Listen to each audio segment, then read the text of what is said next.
เราตาของวัดตานที่จะมีกฐินนะเจ้ากฐินสามัคคีนะเจ้า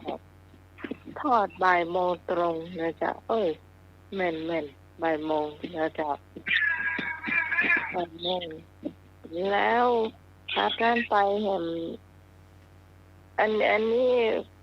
กฐินนี่จะเป็นของพระครูอาทรกิจจานุรักษ์นะเจ้าสำหรับวันที่26นั่นจะเป็นของพระครูที่นายทรนันทวัฒน์แต่เจ้าแต่ที่เข้าสายมากับหมู่เฮา31แต่ว่าก็ติดภารกิจก็เห็นผู้เข้าศีลเนาะก็เลยยังบ่พร้อมเตื่อยเนาะเจ้าเอาไว้วันไหวกันก็วันที่26นะเจ้าจะมีการทอดพระป่าสามัคคีสมทบทุนสร้างห้องน้ำนะเจ้าซื้อโต๊ะซื้อเก้าอี้เนาะซื้อสีชาตั้งวัดตั้งวาเนาะก็มีคนทับตั้งโต๊ะตึงเก้าอี้มีคนนักอยู่เหมือนกันเจ้าตั้งเด่นสถานไม่โจรนะเจ้าเป็นเจ้าภาพหลักแล้วก็ตั้งเส้นผูกเส้นนะเจ้าทั้งเพศตัวต่างเลยเนาะเจ้าค่ะอย่างหนึ่งก็มีศรัทธาต่างบ้านเพิ่งนะเจ้าต่างไม่แต่งเนาะก็จะมาสมทบด้วยมูซีบ้านนอนตันของเฮาตัวนะเจ้าแล้วก็อย่างหนึ่ง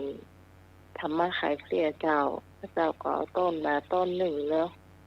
หาเรียบร้อยอันนี้ต้องกราบขอบพระคุณนะเจ้าปีก่อนในนี้หอมมาละ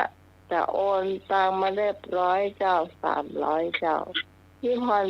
300นะเจ้าให้หน่วย300นะเจ้าขอบคุณนะเจ้าก็ยังมีแหมหลายท่านหลายคนเนาะที่จะเข้ามาอย่างไม่น้อยหีบทองนี้เป็นก็จะเข้ามาอยู่นะเจ้าแล้วก็ตะวันนี่ได้โอกะปีสุพลแล้วก็ปีอัมไพแหมหลายท่านที่ยังสติมอันนั้นเป็นมีซองเพราะว่าใกล้ๆบ้านท่านพระครูเนาะพระครูวันที่นายทรนันทวัฒน์เนี่ยนะอันนั้นเพิ่นได้สองอันนั้นก็ได้พูดจะได้วันต่างบ้านแม่เพิ่นอยู่ต้องพูดเลยเจ้าหอมต้องพูดได้เจ้าอันนี้มันเป็นทีมงานธรรมะใครเครียดเจ้าทุกบาททุกสตางค์เจ้าไข่หอมมาเขาต้องจะแลกสตางค์ตอนนี้เป็นใบปันอยู่ได้แลกสักบาทนะฮะแลกเลยโอ้ฮีปีผลมัดเลยเจ้าวันนี้ได้ซื้อสกรรมมาเจ้าพระครูมีนายทรนันทวัฒน์นี่เปิ่นเฮือมาเจ้ามีคนอยากใกล้ๆบ้านนำมาเฮือไว้เสียบตังค์นี่หรอเจ้านี่เผื่อบอกลูกหลานเนาะลูกหลานตีมาก็จะให้เขาช่วยเหมือนกันนะเจ้าเนาะขอบคุณทุกคนที่จะมาร่วมบุญรวมไปถึงแม่เจ้ายอดถวยนะเจ้าเนาะเจ้ารับไม่ได้ก็ก้อยพอบอกน้องใหม่ก็ได้เจ้าเนาะต่อไปการสมัครเอาแบบพวกรอบ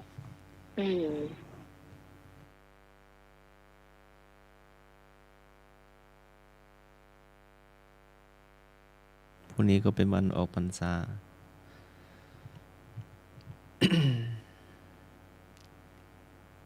วันออกพรรษาก็ตรงกับวันขึ้น15ค่ำเดือน11ของทุกปีนับเป็นวันสำคัญทางพุทธศาสนาเนาะเป็นวันสิ้นสุดระยะ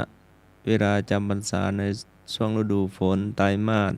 สครบ3เดือนของพระสงฆ์ตามพุทธบัญญัติเนาะวันออกพรรษา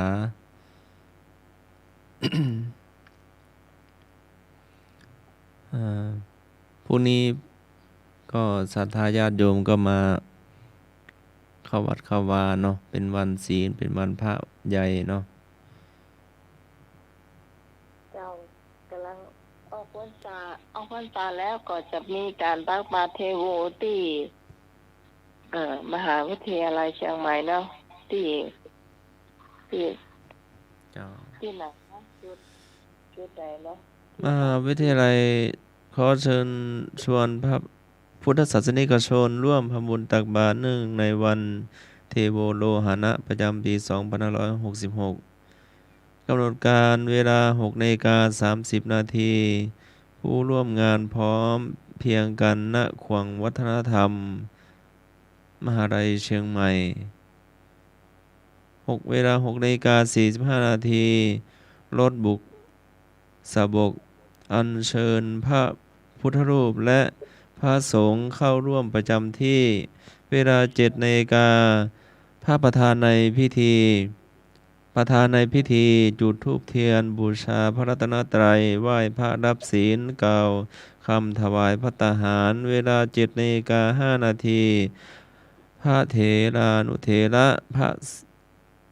ผู้เป็นประธานสงฆ์กล่าวสัมโมทนียกถา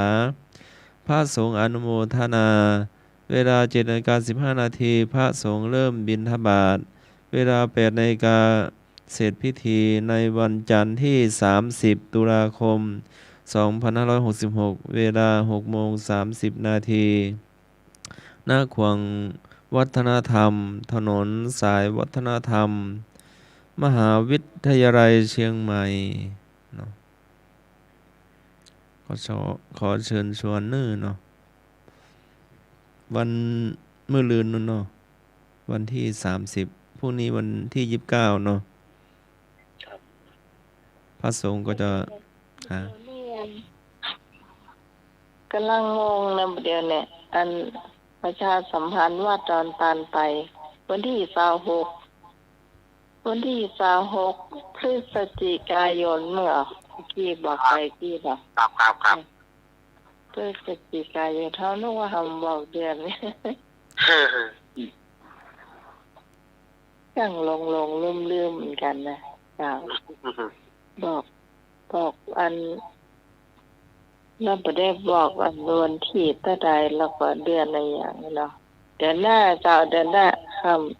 ห้างแห่งมาถึงเดือนแล้วเจ้ามาถึงแล้วเจ้านี่วันที่20เท่าใด28อะไรนี่8นะครับความจริงนี่นะโอ้มันวันที่25ของวัดสายหินเนาะทำปัจจัยของวัดสายหินวันที่25นี่จารนิมนต์จากสมัครพี่หนุ่มพุทธวานนี่มาหมดนะแต่นะว่าเขาก็เตือนเขาก็มีพระเนรมานำขบวนพระป่าตลอดเลยมีสายมาวางสายไปแล้วมีประชาสัมพันธ์ต่อเนาะขอเชิญมีสายมาเนาะเจ้า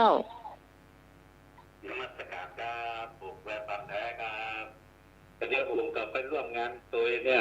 วัดตันเนี่ยก็เดี๋ยวผมไปหมดนะในอำเภอแม่ริมนี่ผมไปทุกวัดครับแล้วกับวัดป่าหินนี่ผมก็จะไปเหมือนกันครับกฐิน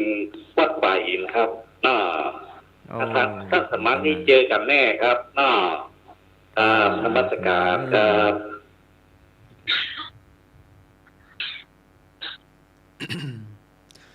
ขอเชิญพุทธศาสนิกชนร่วมทำบุญตักบาตรเทโวโลหณะเนื่องในวันออกพรรษาในวันจันทร์ที่ 30 ตุลาคม 2566 เวลา 7 นาฬิกา ณ พระวิหารหลวงวัดสนดอกพระอารามหลวง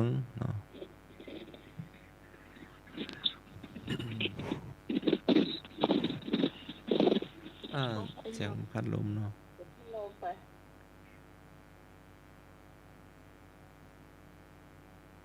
แล้วก็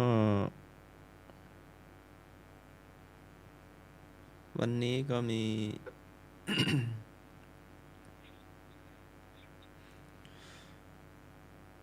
วันนี้ก็มีย่อๆเนาะหลวงพ่อเจ้าคณะอำเภอหลวงพ่อรองอำเภอหลวงพ่อเจ้าคณะตำบลรองเจ้าคณะตำบลเจ้าวาดหัวหน้าที่พักสงฆ์และพระเลขานุการเจ้าคณะอำเภอรองเจ้าคณะอำเภอเจ้าคณะตำบลผู้ช่วยเลขานุการ ในวัดเขตปกครองคณะสงฆ์อำเภอเมืองเชียงใหม่ จังหวัดเชียงใหม่ภาค7ก็ได้เข้าร่วมพิธี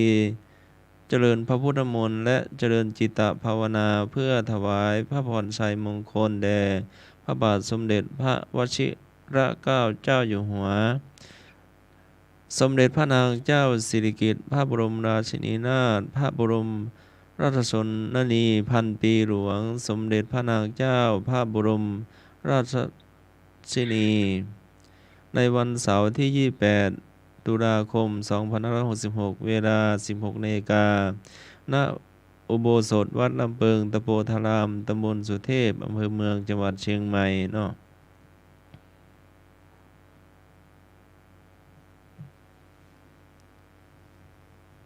อย่างหมดแล้วเนาะ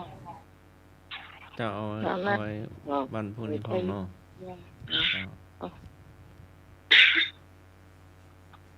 เจ้า ตรงนี้คุณผู้ฟังที่รอทายปัญหาพุทธประวัติและเจ้าเตรียมทายได้เลยนะเจ้า ฟังคำถาม2 รอบนะเจ้า แล้วก็ตัดสินใจนะเจ้านิดหน่อยเนาะมารอวันนี้ขยันนะ ถามเลยเนาะ เจ้า หลังวันออกพรรษา1 วัน หรือวันแรม1 ค่ำเดือน11จะมีการตักบาตรเทโว ตักบาตรเทโวหรือมีชื่อตามคำว่าเทโวโลหณะ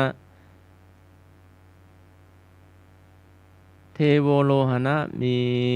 ความหมายว่าจะได้พ่อง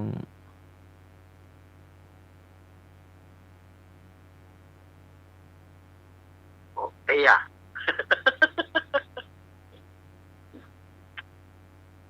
อาจจะยากไปก็ตักบาตรทุกปีเนาะ หรือว่าไม่ค่อยได้ยินก็จะได้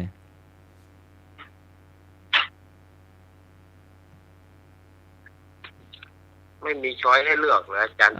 กอไก่เข้าวัดเข้าวาจำศีลภาวนาใส่บาตรฟังเทศน์ฟังธรรม ขอไข่การยังลงจากเทวโลก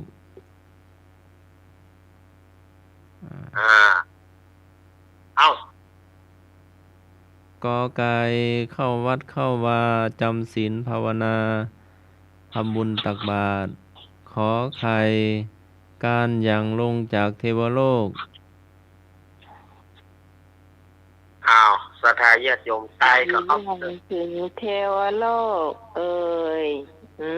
กอไก่เข้าวัดเข้าวาจำศีลภาวนา อันนี้คำตอบมีอยู่แล้วนะเจ้า คำตอบเจิญญาติโยมเนอ เจ้า มี2 ช้อยเนาะครับ 2 ช้อยเนอ น้อย กอไก่กงง เอา กอไก่เลยเอา เอา5 4 5 ข้อมันเมาหัวก้าเนาะ ครับ เดี๋ยว พี่กรตอบข้าวตอบไข่ เจ้าพี่กรขอไข่การยังลงจากเทวโลกเนาะ เทโวโลหณะแปลว่าอันยังที่พระพุทธเจ้า เสด็จลงมาเนาะ เสด็จจากสวรรค์ไปเปิ้นไปโปรดพระมารดาเหรอ สวรรค์ชั้นดาวดึงส์เนาะ ญาติโยมจะเอากอไก่หรือว่าขอไข่เอามาเลย รู้เลยก็ขอไข่นะ ลุยขอไข่นะเนาะ น้อยตอบก็อย่าง เน้นน้อยตอบได้เลยเน้นน้อยหาน้อย เจ้าแม่ก็เอาขอไข่ตะโคนเด้อ ครับ เจ้า เจ้า พรุ่งนี้ไปไหนวัดไหนแม่ วันนี้ไปวัดนังคารามเจ้า นาคารามได้วัดใกล้บ้านเนาะ ใกล้บ้านเจ้า วัดใกล้บ้านสะดวก ได้หมดเนาะวัดไกลวัดไกลวัด ขอขอไข่ครับ ขอไข่เนาะ พระน้อยขอไข่ ขอไข่สวัสดีป้าหมาย จานมัสการจานน้อยเจ้า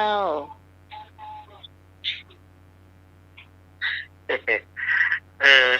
ไอ้สามเณรอะไรนะปังปอนกะจำไม่ได้ สามเณรกราฟิกสามเณรกราฟิก ใช่กราฟิกหนู อ้าวเน้นกราฟิกตอบเลย ครับเอาข้อขอ ตอบแล้วตอบแล้ว ขอไข่ ขอไข่เนาะ เนาะ เสด็จจากเทพโลกครับข้อขอไข่ ข้อขอไข่ มาไปเย็บพอแถมเข้ามาเลย วันนี้พี่พรมีไหนนี่ เนอ พี่พรมีไหน ลูกเนอขนมประซุกด้วยขนมประซุกด้วยกัน เจ้านั้นเล่าควันจนปอนแกนสะดุ้งอย่าน่ะ ลูกเนอหัวเรือเมียแล้วก้า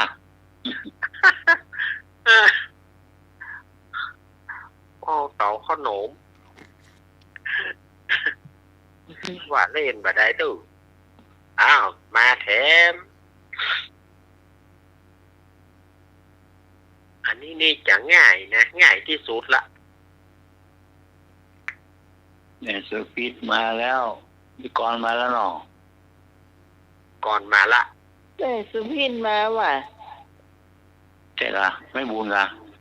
อืม อ๋อ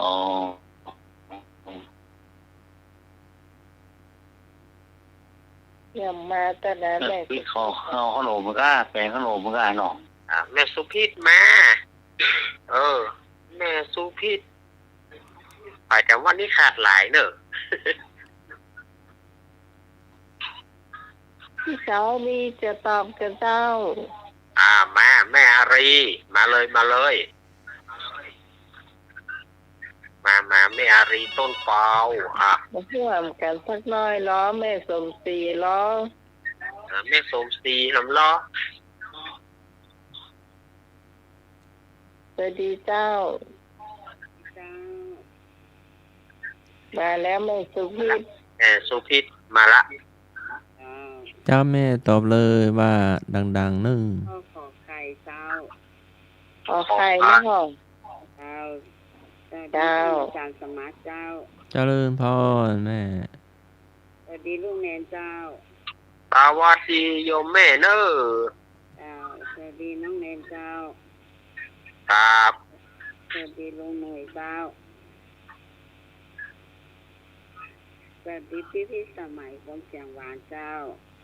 สวัสดี เจ้า ขอบคุณเจ้า ขอบคุณที่ชมเจ้า สวัสดีพี่กรณ์กามลสวัสดีแม่บุญสวัสดีพี่พรไปไหนมามูเนาะเจ้าแล้วก็สวัสดีไปตังให้พวงใจเจ้าแม่สุพิษมาแตนเจเจจ้ะแม่สุพิษมาแตนเจเจ พี่สมัยคนงามนี่ อันนี้ที่พี่สมัยเสียงหวาน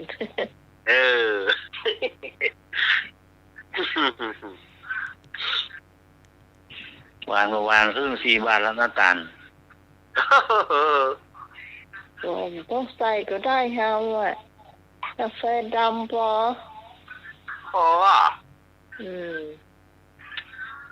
ประหยัดค่ะเนาะ ครับ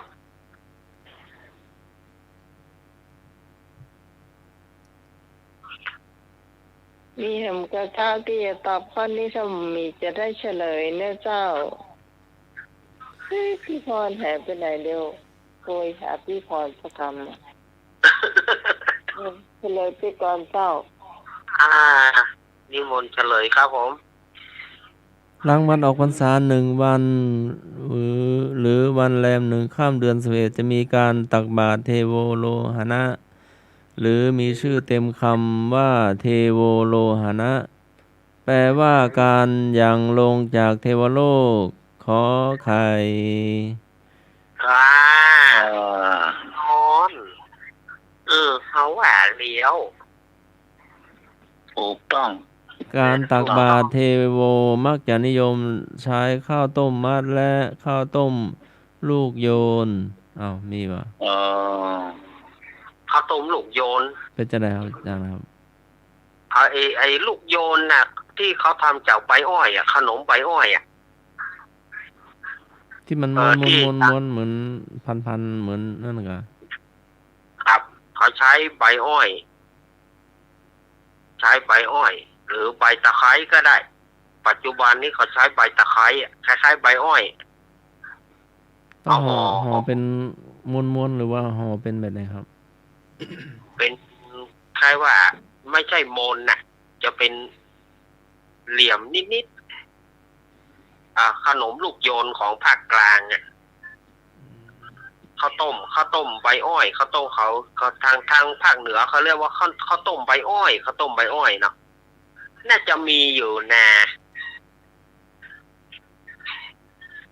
มีอยู่ครับเนาะมีส่วนสารต่อเหรอที่ห้อยเนาะครับ ข้อต่อไปมาอู้เลย วันออกพรรษาเป็นวันรำลึกถึงเหตุการณ์ที่พระพุทธองค์เสด็จกลับจากสวรรค์ชั้นดาวดึงส์พุทธศาสนิกชนเตรียมภัตตาหารอาหารถวายพระภิกษุสงฆ์หลัง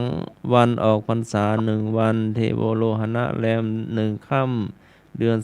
11พระสงฆ์จัดพิธีกรรมมหาปวารณาคำว่ามหาปวารณา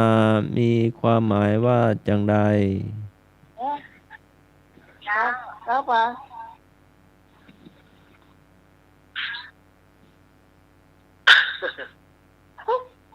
พอครับตื่นเนี่ยปัญหาข้อที่2แล้วเนอะ ถามว่ามหาปวารณามีความหมายว่าอย่างใดมีข้อให้เลือกก่อนหรือว่าได้ละเอาช้อยมาก่อนตอนที่ฟังว่าเดี๋ยวก่อนเมากับพี่พรว่าแต่ก็คำว่ามหาปวารณามีความหมายว่าอย่างใดโอเคก็ให้ว่ากล่าวตักเตือนซึ่งกันและกันได้หากพบเห็นข้อบกพร่องระหว่างจำพรรษาอยู่ด้วยกันถึงเปิดโอกาสให้ซักถามข้อสงสัยระหว่างพระภิกษุสงฆ์พระผู้ใหญ่กล่าวตักเตือนพระผู้น้อยขณะที่พระผู้น้อยก็รับโอกาสให้กล่าวเสนอแนะแก่พระผู้ใหญ่ที่อาวุโสได้เช่นกันเพื่อให้จะได้ระมัดระวังไม่ประมาทอยู่ในกรอบของพระวินัยข้อขอไข่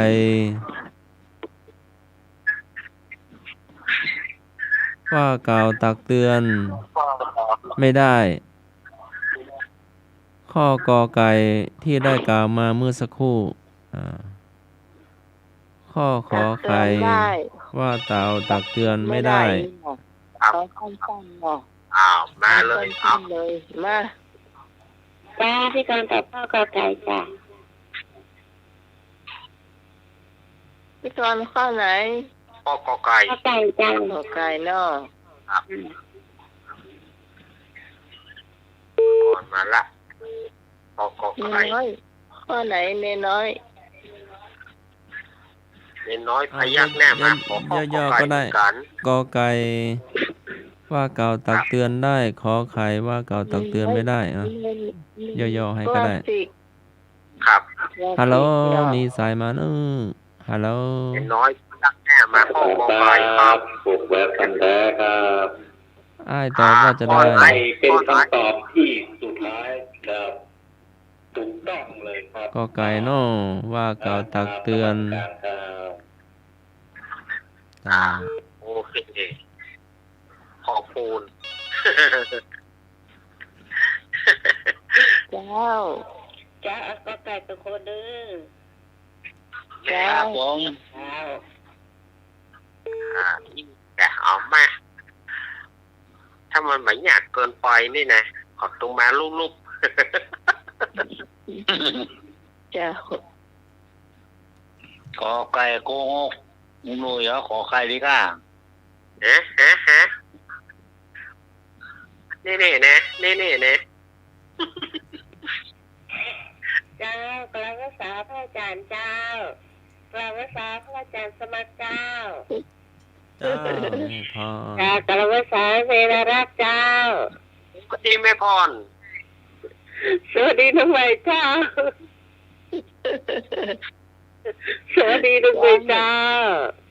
ครับดีครับผมพรครับ ก็ไก่เจ้า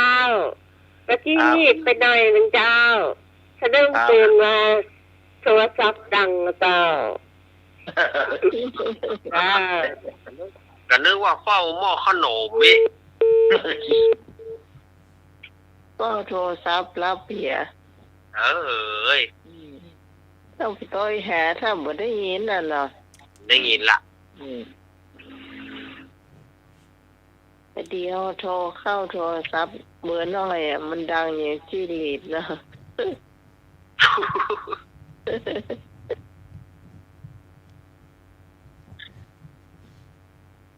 มิ่งไปคำเนาะ ได้ยินที่คอนให้สะดุ้งเลย อืม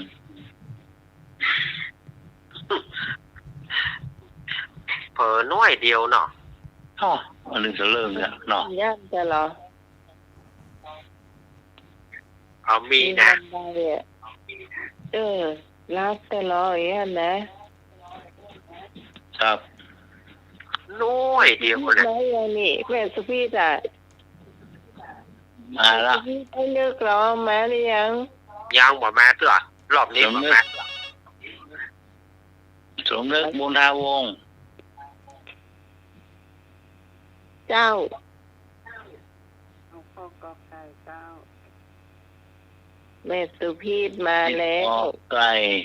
เจ้าแม่ว่าไก่ใหม่เนอะ เอาสวัสดีพี่พรเด้ออันรับละเปิ่นนะเนาะเราเปิ่นมาฮ้องหาจ้า เจ้า ดีนะมีเบอร์กันอยู่นะ สวัสดีพี่กรณ์ตัวเนอร์เจ้า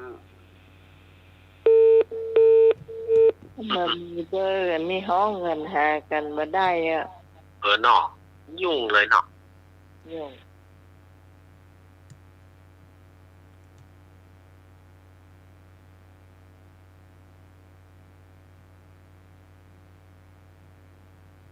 เฉลยเจ้า แม่นแล้วแม่นแล้ว แม่นแล้วอ่ะเอก ว่ากล่าวตักเตือนกันได้เด้อพระผู้ใหญ่ ครับ ตักเตือนพระผู้น้อยพระผู้น้อยก็ได้รับโอกาสได้กล่าวเสนอแนะแก่พระผู้ใหญ่ ผู้ที่อาวุโสกว่าเนาะเพื่อจะได้ระมัดระวังไม่ประมาทอยู่จะได้อยู่ในกรอบของพระวินัยเนาะ ครับผม ครับข้อต่อไป ข้อต่อไป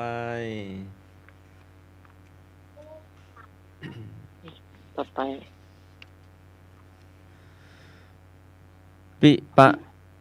ภลิมานพได้พบกับพุทธเจ้าณใต้ต้นไม้ใด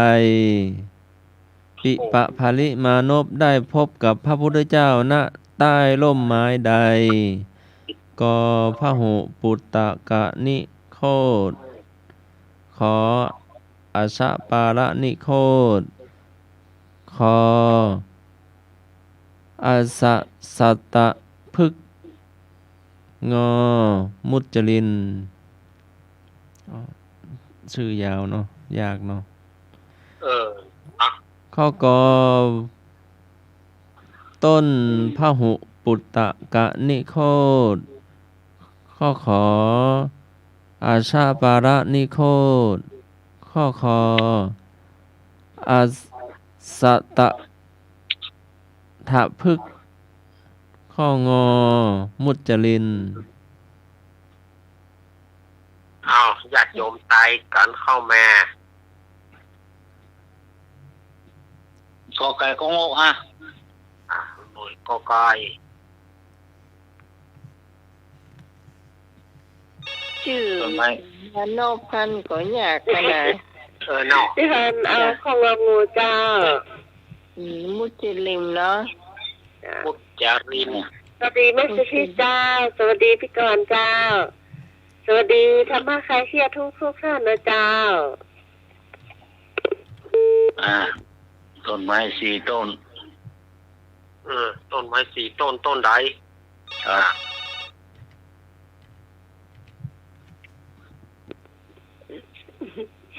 จ้าพี่กรณ์เดี๋ยวพี่กรณ์ไม่รู้นะพี่กรณ์เอาข้าวขอไข่เนาะ ต้นพี่ก่อนต้นที่สองเนาะ เอาต้นที่สองอ่ะ อ๋อ อืมคือ โทษทีกดของพี่ก่อน ยอมภาพว่าข้อนี้ยากแต่เจ้าคุณผู้ฟัง มานอกพันธุ์ก็ชื่อฟังยาก เนาะ แต่ต้นไม้แต่ละต้นนี่ก็ยากเจ้า แต่ว่ามุจลิมเนี่ย มันน่าจะเป็นสระน้ำใกล้ๆต้นไม้ใกล้ๆสระน้ำที่เปิ่นหลังจากตรัสรู้แล้วเนาะก็จะอยู่ที่ใต้ต้นไม้7 วันน่ะจะมีอยู่ต้นเนื้อเนี่ยชื่อมุจลิมเนี่ย แต่คำว่ามุสลิมเนี่ยเพิ่งมาได้ปะไผ่นี่นะ ไปจะตายมาแถม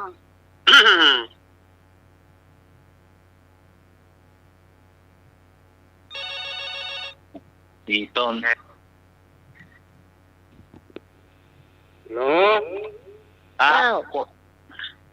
อ้โหควายครับ นะ ออกไป โอ้โหควาย ออกควายเนาะ เอา ต้นไม้กันโลกถ้ามุจลินนี่เป็นสระน้ำนะ ก็น่าจะ อ๋อ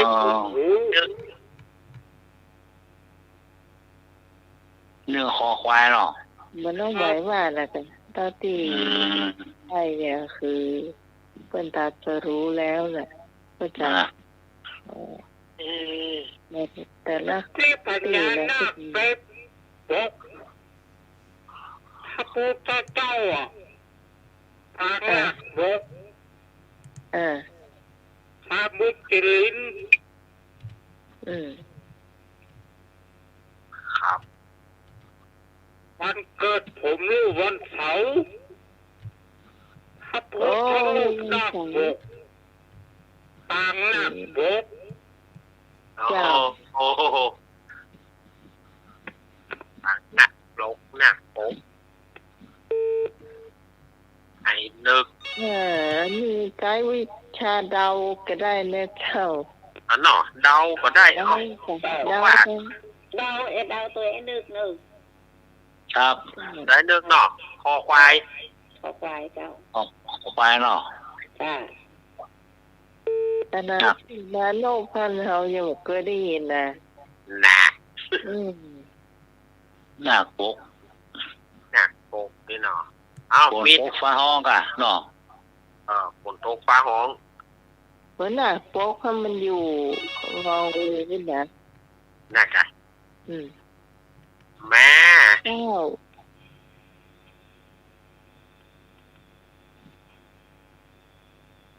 ฮัลโหล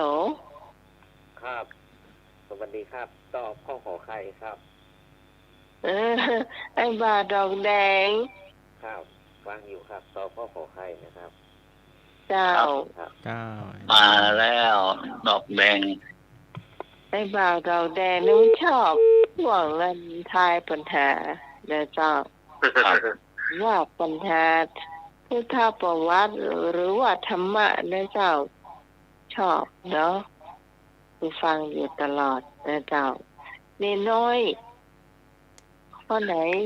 จำวัดไปแล้วครับ กาฟิก จำวัดไปแล้ว ฟิกรับ ครับ จะฟิกอยู่บ่อดเฮ้ย เย็นอย่าง จำวัดไปแล้วปลุกตื่นเช้า ครับ อืม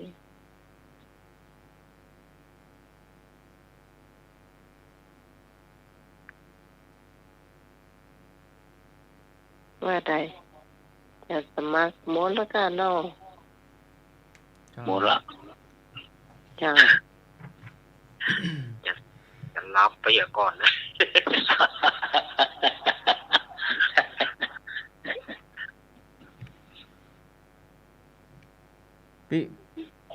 ปิปะภริมานพได้พบ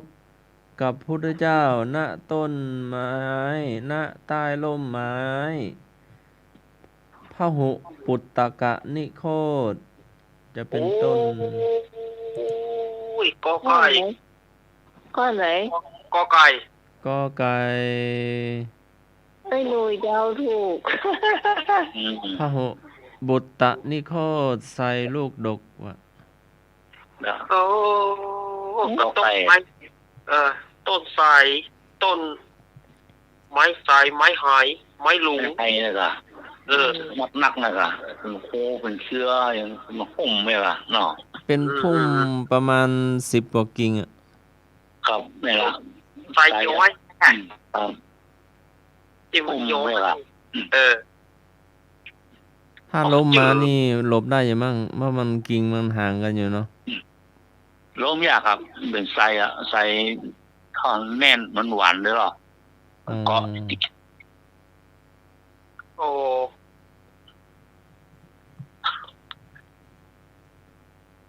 เกิดนี่ยังว่าเหมือนกันนะ ฮะ โอ้ปอนแล้วเนาะตอนคือเวลาอาจารย์เน้นรักเนาะ เจ้าเพราะว่า ผูกเจ้า ว่าผูก ลูก เป็น เจ้า ลูกเจ้า ลำลึกลูกเจ้าแหมน้อเจ้า ครับ พักผ่อน ครับ มาถึงช่วงเล่านิทานเนาะก็ของอาตมาก็วันที่25-26เนอะสถาญาติโยมงานกฐินถ้าสถาญาติโยมก็อาจจะมาร่วมก็น้อมเจริญพร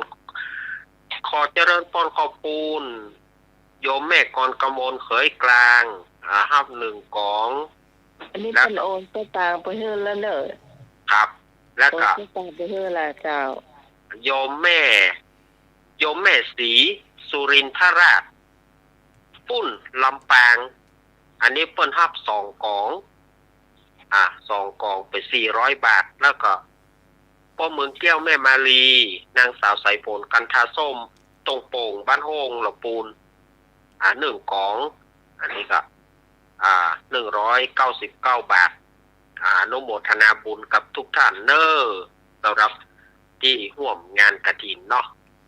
แต่ถ้าฝ่ายจะฮับจะได้ฝ่ายอยากจะเป็นเจ้าภาพกฐินก็น้องเจริญปอนแจ้งเตี่ยอาตมาได้เนอวันที่26ประมาณเวลา 9 โมง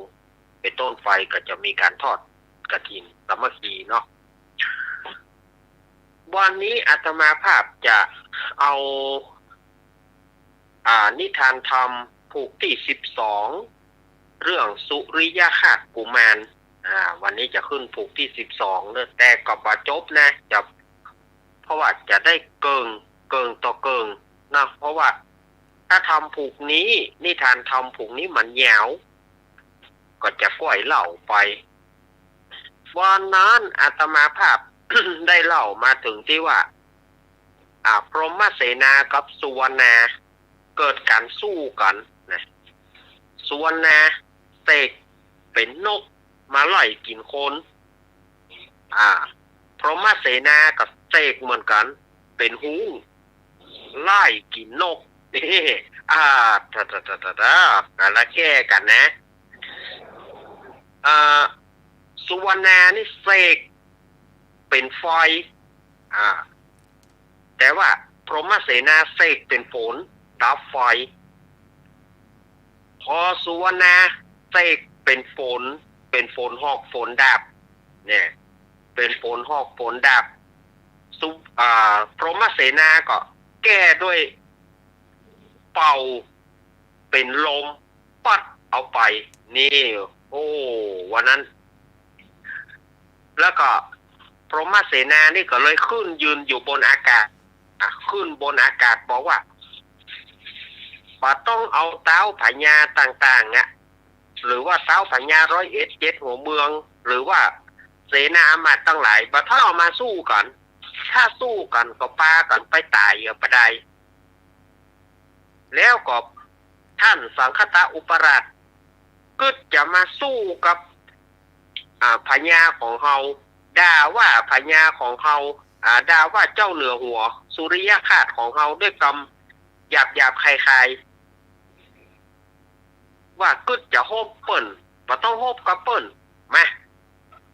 ก่อนที่จะโฮบกับเจ้าเหนือหัวสุริยคราสข้ามศพเฮาไปก่อน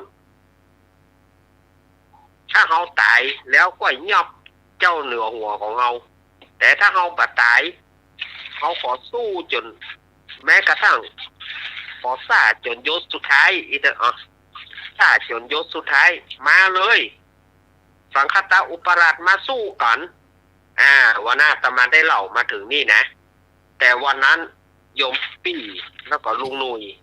อาจจะประทานได้ยินเพราะว่าสัญญาณมันเกิดขาดไป วันนั้นสัญญาณมันเกิดขาดกระทันหันแล้วก็สถานญาติโยมที่ฟังทางวิทยุอาจจะกระท่อนกระแท่นเนาะอาตมาก็เอามาเล่าลืมแหมน้อยหนึ่งต่อไปก็จะเป็นภูที่12ว่าถึงสังคตะอุปราชได้ยินพรหมเสนากล่าวบนอากาศเนี่ยก็มีใจโคตรปัดเขาอันเต้ามูสูนี่นะหรอเต้าพญาของสูเขาเนี่ยมันเป็นกาเจือจัดกาแต่มากึดไฟหงมาลักน้องเขาไปตัวเก้าย่อมบ่พ่อพ่องย่อมบ่เก็บสุมาเนอะย่อมบ่เก็บนางเลิงต่ำมูนั้นเนาะย่อมบ่เก็บนางเลิงเมืองต่ำมูนั้นปะเลอะปะเตอยังไม่ยิงปะเลอะปะเตอย่อมบ่เอาตัวเป็นกาก็ต้องฮักกับกากะปะเลอะปะเตออย่างอันนี้จะมาไฟหงลักเอาน้องเฮาไปน้องเฮานี่เป็นหงตัวเก่าเป็นกามันบ่สมควรฉะนั้นน่ะหมู่เต้าพญาตั้งหลายพอเนอะโคนปากบ้ายอย่างอี้นะหัวมันกุดง่ายก็แล้วกันเขาจะบุกเข้าไปเขาจะฟันคอคือพอนี่ โอ้แล้วก็ครับเสนาอามาตย์ครับทหารต่างๆบอกสู้เข้าไปสู้ต้องมูจ้างปืนจ้างธนูยิงปืนยิงธนูเข้าไปเขาก็จิยิงปืนยิงธนูนะเปิ้นว่าได้ถึงหมอกนาดนี่นะสีนาดก็คือปืนเนอะปืนบะแต๊บหรือว่าปืนแก๊ปเฮานี่นะคำว่าหมอกตัวนี้อาตมาภาพก็ประกาศจะฟันธงเนอะว่าคำว่าหมอกตัวนี้เปิ้นหมายถึงอะไรยังจะหมายถึงธนูก็อันนี้อาตมาขอออกตัวก่อนเนอะเขาก็ยิงกันเข้าไปป้อมปราการเนี่ยถูกป้อมปราการแต่ว่าบ่เป็นหยังยามนั้นฝ่ายที่ฝ่ายทางเมืองแสงคำนี่ก็สู้พ่องเมืองแสงคำนี่ก็สู้พ่องเหมือนกันโดยเทวเสนาก็อุ้มจ้างตึงตัวอุ้มจ้างขว้างใส่ข้าศึกของสังคตะอุปราชนี่นะโอ้เทวเสนานี่จะมีกำลังมากได้เบอเนอะอุ้มจ้างว่าสถานญาติโยมอุ้มจ้างขว้างไปถูกใส่ข้าศึกตายไปปัจจัยน้อยแล้วก็เพราะว่าอินดู สู่เขาเนี่ยบ่มีอาหารกินสู่เขาก้อนเข้าก้อนน้ำเอาจ้างคือตวงตามใจก็สู่จะเอาไปแกงเอาไปลาบไปซ่าอย่างก็ได้อันนี้ก็แก่ไว้แต่อุ้มแจ้งขว้างไว้ทีนี้ฝ่ายพระเสนาเนี่ยพระเสนานี่ก็เป็นฝ่ายของเจ้าพญาสุริยคราสนะพระเสนาก็แต่นะเทวเสนาเอาจ้างขว้างอย่าที่นี่อินดูเขาบ่มีก้อนเศร้านึ่งเข้าเฮ้ยเขาจะเอาปะหินเพื่อก้อนว่าแล้วก็โยกปะหินขึ้นปะหินนี่นะตามปกตินั้นคนปันคนก็เด้อจะโยกได้แต่ว่าพระเสนาชื่อปกติบอกเนาะพระกำลังพระเสนาโยกหินขว้างไปโยกหินขว้างไปสูบมีก้อนเศร้าอันที่จะเอาแบ่งงั้นก้อนเศร้านึ่งเข้ากะแถมปะหินคือก้อนนึ่งโปแสดงถูกใส่ค่าศึกตายไปแถมยามนั้นส่วนว่าสุรเสนาสุรเสนานี่ก็เป็นอำเภอหนึ่งสุรเสนานี่ก็ลกต้นไม้สาวต้นจินจางก็มีละก้อนเศร้าก็มีละสูบมีหลัวแม่นก็สุรเสนานี่ก็กว้างไปเอาวันต้นไม้สาวต้นกว้างไปสูมมีหลัวกะสตาเย็ดโยมเอ๋ยอันลำเหลือโคตรกันเหมือนกันเนาะสมัยก่อนเนาะฝ่ายจุนนะอามาตย์จุนนะอามาตย์นี่เป็นน้าของเจ้าสุริยคราสหันกูเท่านี่นะกำลังกูก็ประทดถอยบ้ยเอาละไอเทวเสนาเอาจ้างขว้างไปละสุรเสนาเอาปะหินขว้างไปส่วนว่าสุรเสนาเอาอย่างสุรเสนาเอาต้นไม้ของเขามีเหมือนกันอินดูสูบได้กินน้ำเอาหายโยกหายขึ้นหายนี่นะถ้าใส่น้ำเอาน้ำใส่หายน้อยจะได้ปานหายแต่ว่าจุนนะอามาตย์ก่อมได้ขว้างสลายชอบบ่มีน้ำนองก่อนไปหมดท่วมธนูท่วมอย่างกันไปหมดที่นี่ฝ่ายว่าสังคตาอุปราชก็ตึ้งบาเลี้ยวใจบอกสู่เขาต้องสู้แกสู้เข้าไปลุยเข้าไปพอลุยเข้าไปถึงในคูน้ำนี่นะในคูน้ำก็ไปปะใส่งูใส่เงือกใส่จักเข้เอากินเอามือข้าศึกตายไปจำนวนนักย่างบะเตื้อพรหมเสนาอยู่กำแพงเอาตีนทีบกำแพงทีบปะหินที่อยู่บนกำแพงสถานญาติโยมสู่เขาข้าได้ปะหินก่อยนี่ทีบปะหินลงโต๊ะใส่หมูนั่นตายไปแถมเขาก็ป้ากันไปไหว้สังคตาอุปราชบอกว่าท่านอุปราชเฮ้ยเมืองนี่มันบัดเจเมืองกล้วยเนอะมันเข้าบัดได้นะได้ต้องได้สังคตาอุปราชตึ้งมายอมอย่างไรกูต้องเข้าไปเพื่อได้ภายมีอันยังบอกพ่องเหรอนี่ภายมีอันยังภายจ้างอันยังบอกพ่องที่นี่ก็ย้อนมาถามเนี่ย สังคตาอุปราชนี่ก็ถามสุวรรณนะไอ้นะจริงจ้างอย่างพ่องบอกพ่องกะโอ้ยเนาะอันจ้างนี่ก็จ้างอยู่กำลังใจความคิดอยู่เนี่ยใจโวยนี่เนาะทำเพื่อสุวรรณว่าลึกงัวลึกควายแตงดังมันก็อยู่ก็มันลึกเต็มแก่ก็ไม่แซ่ฟาดลึกละอ่อนก็ไม่แซ่ฟาดได้ลึกคนใหญ่ ก็ด่าได้อ่านคนอู้บ่หูเรื่องนี่นะมันสุดที่จะพรรณนาเนอะแต่ละคนอู้บ่หูเรื่องนี่นะ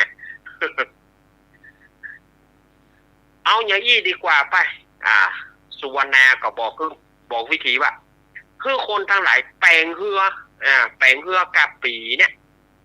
แปลงเรือไว้เต็มแม่น้ำแล้วพายเข้าไปทีนี้ก็ไปถึงปุ๊บก็ขึ้นป้อมปราการเลยเข้าสู้กันเอาอาจจะได้เมืองแสงคำนี่มาเป็นของเขาทีนี้กับสังฆทาอุปราชกับใจคนทั้งหลายไปฟอนไม้แปลงเรือโดยด่วนเมื่อแปลงเรือก็เขาก็รับพายข้ามมาหรอกพายทีนี้ฝ่ายพรหมเสนากับหมู่เสนามาเมืองแสงคำกับปลากันขั้วขี้ทรายฮ้อนสถานญาติโยมขั้วทรายฮ้อนเพราะว่ากองกำลังมาถึงนี่กับผมมาเสนากับหมู่ทหารเสนามาแม่ทัพในกองทั้งหลายก็ขว้างเอาทรายฮ้อนขว้างคนทั้งหลายห้องว้ายคนทั้งหลายนี่นะห้องว้าวายห้องอาลาฮ้อนเนาะพายเรือปิกพอพายเรือปิกบอกว่ายานะอามาตก็ลบปะเป้าลบต้นปะเป้าไล่ฟาดเขาหมู่นั้นเขาก็กลัวแหละหมู่ข้าศึกต่างๆของสังฆทาอุปราชกลัวปัดท้องให้กันเเกี่ยวกันฝั่งพายเรือปรากฏว่าเอาเรือไปล่มเมื่อเรือไปล่มก็เอากระตกในคูน้ำก็เป็นเหยื่อของจระเข้พ่องปลาพ่องเงือกงูพ่องเอาไปกินโอ้เขามูที่เหลือก็ฟังมาไหว้สังฆทาอุปราชว่าเฮาจะเนี่ยจะได้ดีท่าน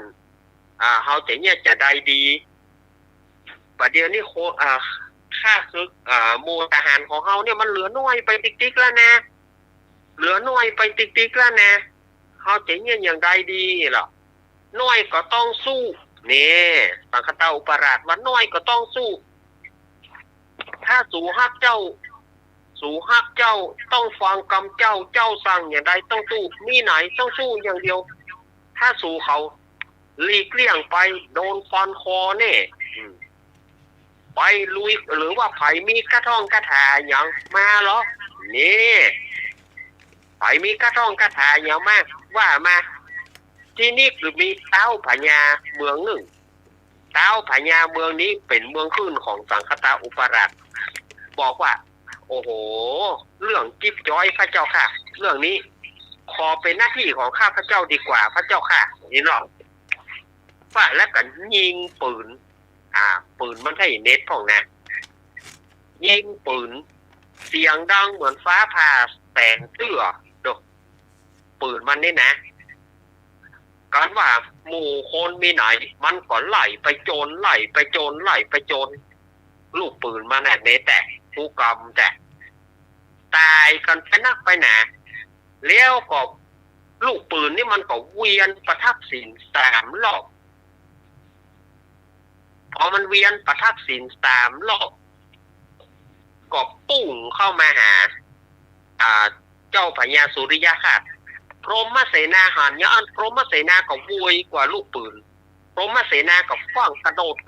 เข้าหักลูกปืนกว้างทีนี้เต้าพญาตนนั้นก็ลูกปืนยังบ่ปีคืนมาเนี่ยลูกปืนมันนี่วิเศษนะถ้ายิงแล้วเนี่ยถ้าฝ่ายปัญญาหักนี่ก็ปีคืนมาได้ลูกปืนนี่อย่างใดเนี่ยบ่คืนมายิงไปแถมพอยิงไปแถมก็พรหมเสนาก็เปียได้หักโอ้แน่บูเต้าพญานั่นยังบ่เตือนยิงเหมือนฟ้าฝนยิงเข้าไปพรหมเสนาก็หักยับได้หักเปียได้หักกองบอลลูนคุ้นขินโอ้เอาล่ะเ ต้าพญานะก็โอ้บ่มีอย่างแล้วนี่ลูกปืนมดแล้วนี่ก็เข้าไปบอกมดปัญญาข้าพระเจ้าแล้วพระเจ้าข้านี่มดพญาข้าพระเจ้าแล้วพระเจ้าข้าถ้าจะฟ้อนคอมดอีหรอทำให้สังคตาอุปราชนี่นะโคตรสุวรรณาก็ช่วยมาได้เต้าพญานะก็ช่วยมาได้ไล่สุวรรณาไปไอ้แน่ยิ่งมาถ้ามาเป็นเสนาประจำตัวแฮะเสียดายที่เป็นเปื้อนห่วมสถาบันห่วมสำนักตากศิลาเป็นลูกศิษย์อาจารย์ที่สาปาโมกแต่ใจการมาได้ไปเลยทำมือสุวรรณาก็บอกโอ้อีล้ำเหลือฮะก็มาอยู่รู้คนอู้บอกรู้เรื่องนี่ฮะมาอยู่ตัวรู้ว่ะแล้วก็ฟอนคอเต้าพญาตนนั้นน่ะตนที่มีปืนนั่นนะฟอนคอที่นี่ว่าไผ่มีอย่างแถมไผ่มีอย่างแถมที่ช่วยกันเหรอไผ่มีการท่องคาถาไผ่มีสิ่งดีๆมีเต้าพญาแถมตนหนึ่งเต้าพญาแถมตนหนึ่งบอกข้าพระเจ้าเองพระเจ้าข้าข้าบาทพระเจ้าข้ามีอย่างนะขอให้เป็นหน้าที่ของข้าบาทพระเจ้าข้าส่วนว่าเจ้าพญาแถมองค์นี้จะเนี่ยอย่างใดนั้นเขาฟังวันพูกเขาเนาะ เอาฟังวันพูกดีกว่าว่าเจ้าพญาตนนี้จะมีฤทธิ์ขนาดไหนเขาฟังกันในกรรมวันพูกวันนี้อาตมาก็จะขอลาสถาญาติโยมก่อนเพราะว่าวันพุธนี้อาตมาก็ต้องตื่นแต่เจ้าสถาญาติโยมก็จะมาปากันมาทำบุญที่วัดเนาะเนื่องในเทศกาลออกพรรษาเพื่อออกพรรษาลาพระเจ้าสถาญาติโยมก็เตรียมข้าวต้มขนมอย่างไว้แก่เข้าเนอะสถาญาติโยม ลูกแม่ได้นึ่งข้าวตาลเนาะท้ายที่สุดนี้ก็ขอขอบคุณท่านอาจารย์วิศวัตรวรกิจโจที่เอื้อเฟื้อเวลาเก้ากับผมนะครับขอขอบคุณท่านอาจารย์สมัครครับผมขอขอบคุณโยมพี่สมัยนั่งนักเนอะนมัสการเจ้าขอขอบคุณลุงหนุ่ยด้วยเนอะครับผมนมัสการครับขอขอบคุณสถาญาติโยมที่เปิดวิทยุให้ฟังด้วยดีเสมอมาพรุ่งนี้ปากันใหม่แต่ว่าสถาญาติโยมรายการเฮายังบ่จบเด้อจะไปหนีไปไหนซะเนอะก็เดี๋ยวก็ยังมีรอบมิดน้อยก็ยังมีรอบทำอาหารรอบหยังเนาะวันนี้ก็อนุโมทนาบุญกับทุกท่านเนอะที่เปิดวิทยุให้ฟังได้ดีเสมอมาก็เดี๋ยวฟังต่อรายการเรายังมีแถมช่วงหนึ่งเนาะอาตมาลาไปก่อนเนอะจัตตารโอธรรมาวัฏันติอายุอโนสุขังพลังขอเจริญพร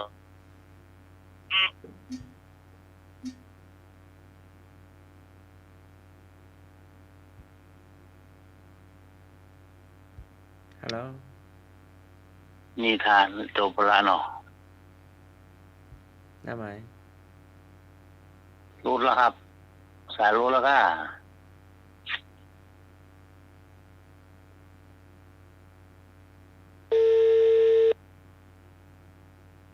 ช่วงนี้ก็เมื่อกี้ก็ฟังนิทานเนาะก่อนหลับก่อนนอนจากอาจารย์สามเณรเอาลักษ์เนาะได้แล้วเนาะม่วน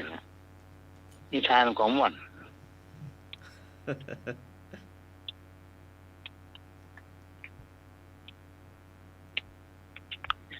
พี่พรครับแม่บุญ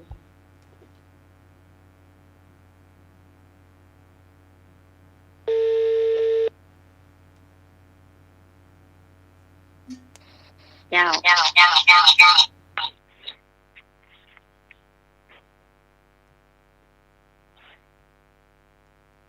รอสักครู่เนาะต้องติดต่อหน้าไม้ติดต่อลุงหนุ่ยเนาะแม่พรยายบุญเนาะรอสักครู่นึงจ้าจัง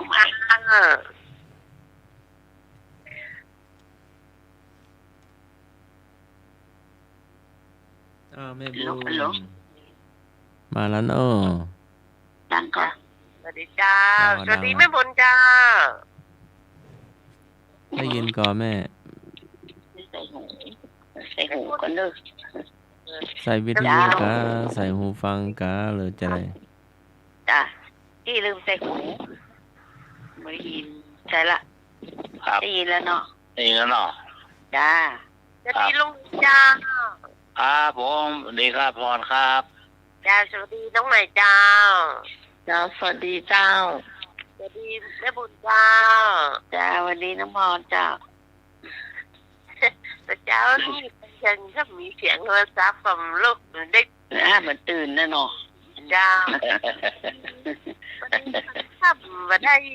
เองเลยจ้า เหมือนกันนะเนาะวันข้าวกันนะนั่งแป่งขนมแป่งง้อนึ่งแป่งของกินไว้วัดถูก อ๋อ นั่งอยู่วัดข้าวหมายอย่างนึงนะก็ในครัวนะครับ เจ้านี่จะแป่งหอนึ่งดีกว่าเนาะ จ้า แป่งหอนึ่งเราส้มเนอะใส่วุ้นเส้นใส่จิ้มหมูจานเจ้าตอนนี้แป่งหอนึ่งเราส้ม ใจตรงกันเนาะ ที่ แต่ทางน้องนี่เป็นโฮโมกเป็นวันนี้น้องได้เห็นขมิ้นขนาดเจ้า อ๋อ เป็น จ้าจะเฮ็ดกะไม่บอกจะเฮ็ด แม่ เห็น จ้า เจ้าไปซื้อเนื้อส้มมาไว้ตะวาเมื่อแรงละถุง1 กิโล30 บาทโอ้อ่อนดีเท่าเจ้า จ้า กิโลเจ้าแล้วแม่เจ้านี่เอามาต้มเนาะต้องต้มมื่อมันจุกกันเนาะเจ้าต้มว่าตะเกินชั่วโมงเลยเนี่ยแล้วก็ออกมาล้าง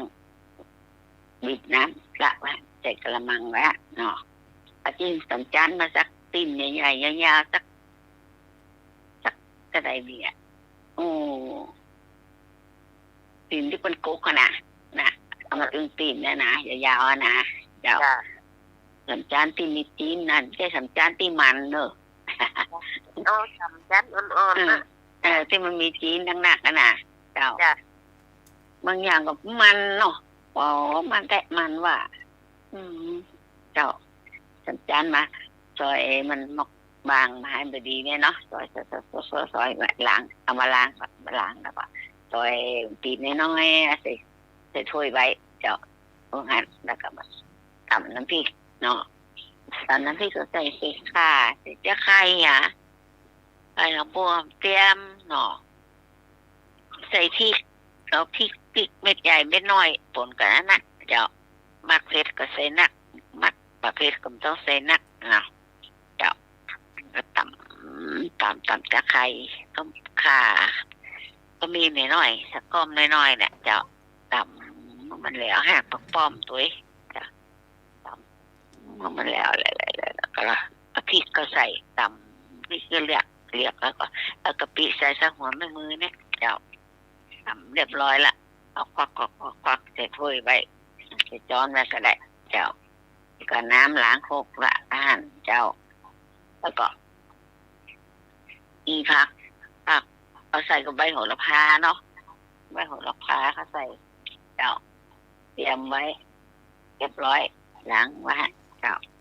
เสร็จแล้วก็ตั้งหม้อขางวุ้นเส้นเหรอแจ่วุ้นเส้นก่อนลืมแจ่วุ้นเส้นนะวุ้นเส้นห่อ15 บาทนะ15 บาทก็น้อยไปเลยแม่2 ห่อ2 ห่อแจ่ใส่2 ห่อเลยใส่2 ห่อเลยมันห่อพอน้องไม่ส้มมันนักหน่อยใส่น้อยมันก็บลำมาด่าเป็นขนมส้มเนาะซื้อ2 ห่อแล้วเจ้าหมูนักลำเจ้าก็ซอยต้นหอมป้อมไปกับโหระพาเด็ดแต่ว่าใส่ถ้วยบ้าเจ้าเสร็จแล้วตำน้ำพริกเรียบร้อยละตั้งหม้อขางเนาะตั้งหม้อขางใส่น้ำมันให้น้อยต้องใส่นักละเจ้ามันน้ำมันน้ำพริกมันหอมไม่ได้เจ้าเสร็จแล้วก็น้ำพริกลงคั่วหอมน้ำพริกลงคั่ว คั่วพริกหอมแล้วบอกก็เอาที่หมูที่เราซอยไว้น่ะเอาคั่วลงที่นั่นน่ะคั่วตัวอันน้ำพริกขนาดเจ้าเราไม่ส้มนะมันใหญ่มันยาวก็ซอยมันสั้นหน่อยเนาะก็น้อยหน่อยเจ้าแล้วก็คั่วน้ำพริกคั่วไอ้ขี้หมูละมันหอมเสร็จแล้วก็เอาน้องไม่ส้มน้องคั่วตัวคั่วคนค่อยแล้วบอแล้วก็เอาน้ำล้างโคกก็ใส่น้ำล้างโคกก็ใส่คั่วต่อใส่น้ำแบบหน่อยน้ำส้มพะนะใส่น้ำแบบหน่อยนึงเจ้ามันมีน้ำแบบหน่อยเพื่อถ้าเราจะใส่อันนู้นเส้นมันอืดจำเนาะเจ้าคนจิ้มก็ได้จิ้มรสชาติจะได้เผ็ดเค็มก็เอามาเค็มกันแล้วแต่คนมักเนาะจ้ะเสร็จแล้วก็ออกเทใส่กระมังมาละนี่มันเย็นให้ดีเนี่ยมันต้องเอามันพอท้องน้ำมูกใจมันจะอืดต้องมันเย็นก่อนเจ้าเย็นเตรียมบ้านก่อนเตรียมมันเย็นก่อนละบ้านตะกำเย็นแล้วบ่ตัดนู้นก้มสั้นๆมักสองข้อมือเนี่ยเนาะแล้วก็มือก็ใส่แล้วก็กุนเอาใบโหระพาลงใส่ตัวกุนเรียบร้อยตะกำก็ตอกมาเจ็ดแล้วเนี่ยตัดไว้เรียบร้อยละเอาเตียวมาตัวหนึ่งแปงเตียวมันตัวเจ้าไปตลาดก็เอานะไม่จิ้มฟันนั่นน่ะแปงง่ายดิอันไม่จิ้มมันตลาดเพื่อนก็มีขายนะไอ้กาดเพื่อนมีขายเดือถุง5 บาทได้จะรักเหมือนนะมีตึงอันใหญ่มีตึงอันน้อยเพื่อนแปลงขายเว้ยเจ้าตอกก็มีเนอะทำต้องเจาะจักตอกห่อข้าวต้มมัดข้าวต้มเจ้าแล้วก็มาห่อเนาะห่อได้จะหนักพวก2 ซึ้งพวกนี้ มันถึงกิโลเนาะมันหนักเจ้าเรียบร้อยตั้งซึ้งไว้ละตั้งซึ้งใส่น้ำไว้มันเดือดละบอก็เต็มซึ้งเลยแรกก็ขึ้นตั้งแล้วก็ปิดฝาครึ่งชั่วโมงเอาละเพราะมันจะสุกอยู่แล้วเหรอเอาคั่วมันไปสุกกันละจะครึ่งชั่วโมงจะครึ่งชั่วโมงแล้วก็ห่อนั้นเรียบร้อยอันหม้อที่2ซึ้งที่2เรียบร้อยยกลงที่2เอาใส่ฝาปิดไว้ครึ่งชั่วโมงก็พอซัดเรียบร้อยอันแรกก็สุกแล้วบอกก็มาจิ้มเลยจิ้มก็ก่อนเป็นได้ป่ะสุกเรียบร้อยโอ้ลำดีวะพอเพชรเอาพริกแกงเม็ดน้อยๆลอยต้นตะโบนไอ้มาเพชรก็กับพี่ขนมน่ะข้าวนึ่งกับลำข้าวเจ้ากับลำเนาะจ้ะเรียบร้อยสุกแล้วข้าวนึ่งนอส้มเสร็จจิ้มหมูจ้ะพออย่างวันนี้จะห่อหมกจ้ะห่อหมกนอเหมือนกันนะจ้าเย็ดกับเย็ดนะคะก็ล้างมาแล้วหลายรอบก็ได้ครับประมาณสัก2-3 รอบผมกำเจ้าแม่ขี้ทรายเนาะเจ้าใช่จ้ะจะล้างเห็ดสะอาดดีแล้วเขาก็ใส่กระมังน้องจะใส่กระชอนไว้ก่อนเนาะเนี่ยมันจะมันหยาดน้ำใส่กระชอนไว้มันจะเด็ดน้ำนักๆจะใส่ไว้ก่อนนะเจ้าแล้วมาตำพริกเจ้าพริกก็ใส่ตะไคร้ข่าขมิ้นเจ้าหน่อยนึงหอมแดงกระเทียมพริกสัก5 เม็ดก็ได้จะเอาผสมกันเนาะซึ่งน้ำซึ่งใหญ่เนี่ยผสมตำให้ละเอียดและใส่ผิวฟูด้วยนะเจ้าแม่นี่ใส่ใบเอาจ้ะใส่ผิวฟูแล้วก็ตำใส่เพื่อกระป๋อมหน่อยใส่ปีสัก2 เม็ดนี่จะได้สีจ้ะซึ่งเม็ดกระป๋อมตัวนะเจ้าน้องก็ซอยใส่ตัวนะเจ้าตำให้ละเอียดเนาะให้ละเอียดแล้วเราก็ใส่กะปิสัก1 ช้อน ขึ้นก็น้อยหนึ่งมักหัวไม่มือมันก็ได้จ้ะ น่ะค่ะแต่น่ามันจะเกม เห็นมาเต็มจ้ะน้ำละเอียดแล้วก็พักไว้ก่อนเนาะใส่นะคะตากไข่ถ้วยไว้ก่อนก็ได้จ้ะแล้วก็น้ำของแกงแค่นั้นผสมกันให้มันนี่เนาะ จ้ะ แล้วก็หมูสับแล้วเจ้าได้หมูสับสักตวงจะ1ด้วยตวงก็มาตวงกันเนาะเวลาเรามาจั่งเรากลมหัวเป็นกีดอะจั่งใส่ถ้วยตอน1ด้วยตวงก็จะแล้วก็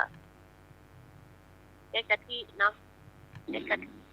เอากล่องน้อยก็ได้จ้ะกล่อง10 ไปเนาะ15 บาทน่ะจะ1 กล่องและไข่สัก2 ฟองจ้ะได้2 ฟองน้ำตาลปี๊บไปสักกึ่งชั้นเต้าหน่อยหนึ่งนะจ๊ะมันเดินมาที่หวานเนาะทำพอดีนะจ๊ะวิธีทำเขาก็พี่น้องผมมีโหระพาเขากะล้างใบนะคะใส่ช่วยสักใบเนาะจ้ะและใบมะกรูดก็ใช้เหมือนกันใช้หั่นปล่อยเลยนะจ๊ะหั่นปล่อยช่วยไว้เนาะจ้ะวิธีทำเขาก็ได้กระมังมาเอาตักพริกเข้าใส่ในกระมังเนาะเอากะทิเทลงไปจ้ะและเอาไข่ดอกลงไป2 ฟองนะจ้ะน้ำตาลปี๊บเข้าใส่นะจ้ะแล้วเอาทุกอย่างคนให้มันเป็นเนื้อเดียวกันคนเป็นเนื้อเดียวกันก็เนี่ยให้มันเนี่ยต้องเข้ากันเนาะเดียวกันแล้วก็เอาหมูลงไปจากหมูลงกวนให้มันเหนียวจากกวนข้นๆเลยจ้ะที่มันเป็นเนื้อเดียวกันหมดเลยจ้ะสุดท้ายครับก็เอาเห็ดขมิ้นเขาลงผสมลงไปจ้ะแล้วก็เอากระเป็นกระทงเจ้ากระทงมอกกันกระทงมอกขนมเข่งเนี่ยค่ะเข่งน้อยๆหนึ่งเจ้ามอกขนมถึงเนี่ยจ้ะตักใส่ยอดใส่ในกระทง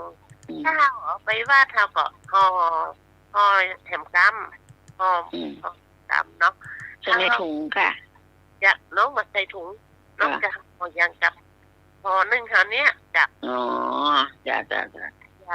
เอาเวทใส่กระทงเขาก็เอาหัวละพานี่เนาะห่อก้นน่ะเจ้าตักก็ยอดเอาตักเนี่ยห่อ1ห่อหมกเนี่ยนะยอดลงแล้วก็เอาใบมะกรูดโรยหน้าเลยจ้ะพริกเนาะจ้ะมีพริกกันชอบพริกกับพริกเขียวพริกแดงปั่นปล่อยเลยจ้ะโรยแบบไทยเนาะจ้ะแบบไทยถ้าเรา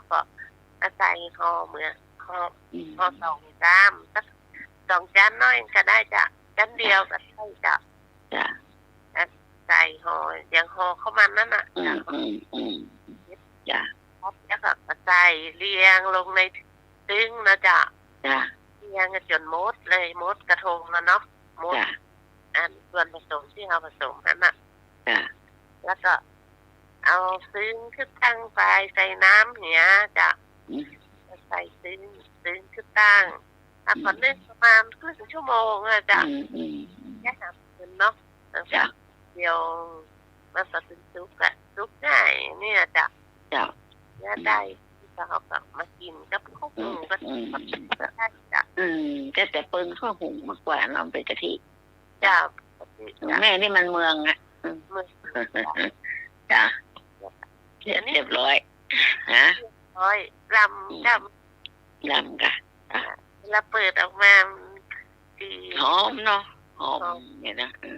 จ้ะยกไอ้หนุ่ยมันไหนดักแซ่บไอ้หนุ่ยก็ดักแซ่บเลยเนี่ยกินไม่ได้หรอกกินไม่ได้ขว้างจิ้มก็เหรอจิ้มก่อนนะจิ้มขว้างจิ้มเมืองขว้างไทยขว้างโอ้ถ้าไปกินเจนะครับต้องใส่จีนเนื้อแต่ค่ะเนี่ยกินแล้วใส่จ้ะจิ้มไปกะทิเนี่ยจ้ะไอ้น้องพรห่อขนมอย่างไปว่าวันนี้ห่อต้มนั่นกระเจ้า ไปกับขนมจอกเนอะ โอ้ ขนมจอกไส้หวานไส้เค็มสองอย่างจ้ะเรียบร้อยละแกงอ้อมด้วยแถมแกงว่านะ ไปหรอ อย่างใครมา ฮัลโหล เสียง ครับ ห้อง เป็นพันแท้ครับ แฟนพันธุ์แท้นะครับว่าจะใจแฟนพันธุ์แท้ เอาแค่หมูครับแค่หมูอะเหมาะขนาดเลยอะนะ เออ แค่หมู มาก อะ มากก่อ โอ้มากขนาดเลยอะห่อหนึ่งเนี่ยก็เหมาะขนาดเลยครับ เอาแค่หมูครับโอ้เหมาะขนาดเลยครับน่านมัสการครับ อืม แม่เป็นนะโอ้ช่วงที่มาหามหน่วยอ่ะเขาไม่เนี่ยทราบผมเพนท่านทราบนั่นนะอย่าง เออ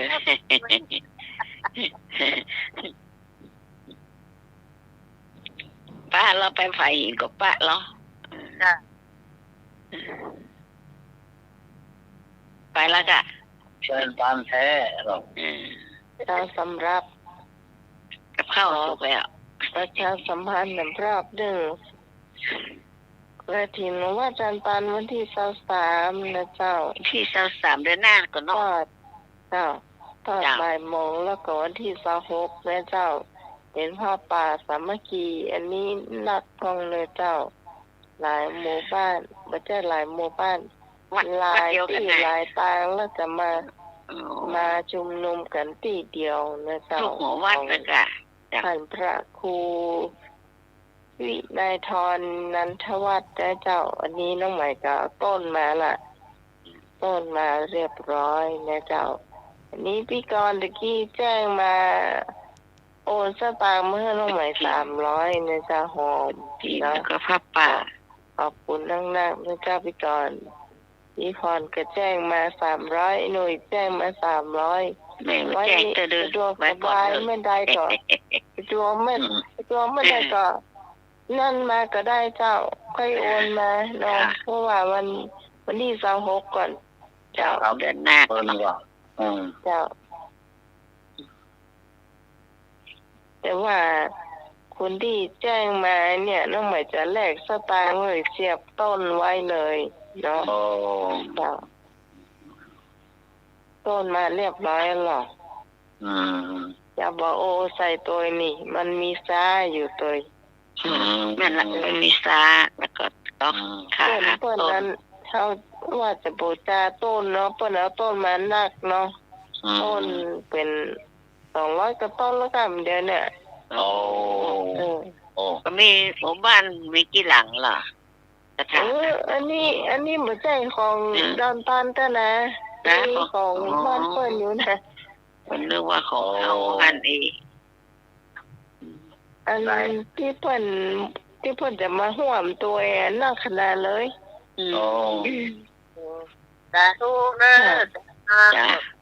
สาธุ สาธุ จ้าวันนี้ยิ่งใหญ่เนาะเป็นกฐินเป็นพระป่านะจ้า สองงาน พระป่านี่เปิ้นมันร้านเด่นสถานไม่โจ้เจ้าภาพเนาะแล้วก็มีเปิ้นฝูงเปิ้นด้วยเปิ้นฝูงเปิ้นมีตังกรุงเทพมีตังเมืองนอกตัวอย่างเนาะ โอ้เนาะ เจ้า เป็นหนัก แล้ว เน ก็ อะ แล้วก็มาปอเป็นอันที่บ้านที่รบริมเนี่ยแถวบ้านที่พาบ้านเตรียมภัยเลยเนี่ยอัน ให้มัน นี้ ดี บ้าน ป่ะ ทางบ้านแม่เปิ้นนะนี่อูกับเปิ้นตะวาละแล้วก็อันหมูนี่เปิ้นได้ซองกันละวันนี้นะแล้วสองคนจะมาตัวว่าลาต่างปุ่นต่างบ้านเพิงที่เปิ้นเคยไปอยู่พุ่นน่ะแต่ปุ่นก็สำนักเนอะเจ้าตรงปุ่นนะ คนเป็นรู้จักนักเนาะ เจ้านัก กฐินทานกฐินการพระป่าจัดได้แต่แม่ก็ได้อยู่ดีมีสุขอ่ะเนาะ เดือนหน้าเป็นกระถินนักขนาดเนาะ เสียดายว่าเสียดายอย่างหนึ่งว่าวัดป่าหินมีวันที่25เนาะ เฮา เจ้า ก็ ห้า มีที่26เนี่ย เราไล่กันได้ ใกล้กันลำปายอ่ะสามารถจะดึงเงินตุปีหนุ่มเงินตู้ตะวันเขาตู้โตข่อยมา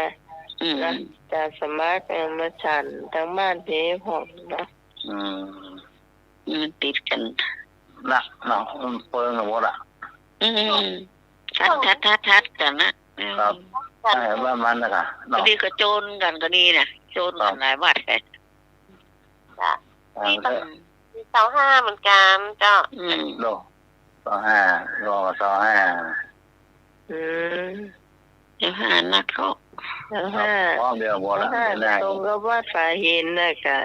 ครับเศรษฐีเนาะลูกคนตา แฟน ผ่าน พัน ไป ธุ์แท้แฟนพันธุ์แท้ นมัสการครับผูกแฟนแท้ครับผมไปหมดอะทุกวันอะมันโดนกันแล้วผมไปทุกวันอะ ไป ครับ เถอะไปเถอะ แม่ผมไม่เป็นผม ไป ก็ นั่น ไป ดี ทุก แล้ วั วน ครับ ได้บุญนักจ้ะ แต่วัด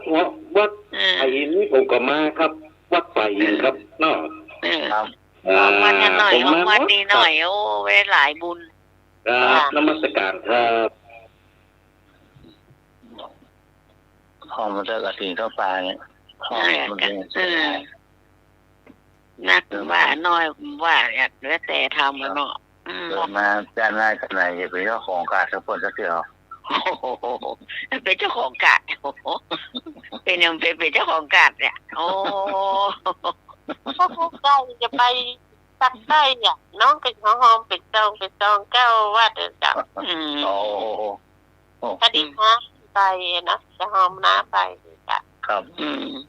ไปถ้าพวกได้ไปแถว อ๋อแต่ว่ากูไก่อะเจ้าวัดก่อนปักใต้บุญไปปักใต้บุญ ไปแถวนี้วันนี้จ้ะรถตู้อ่ะจ้ะ ตึงไปหาพระพุทธเลยเจ้า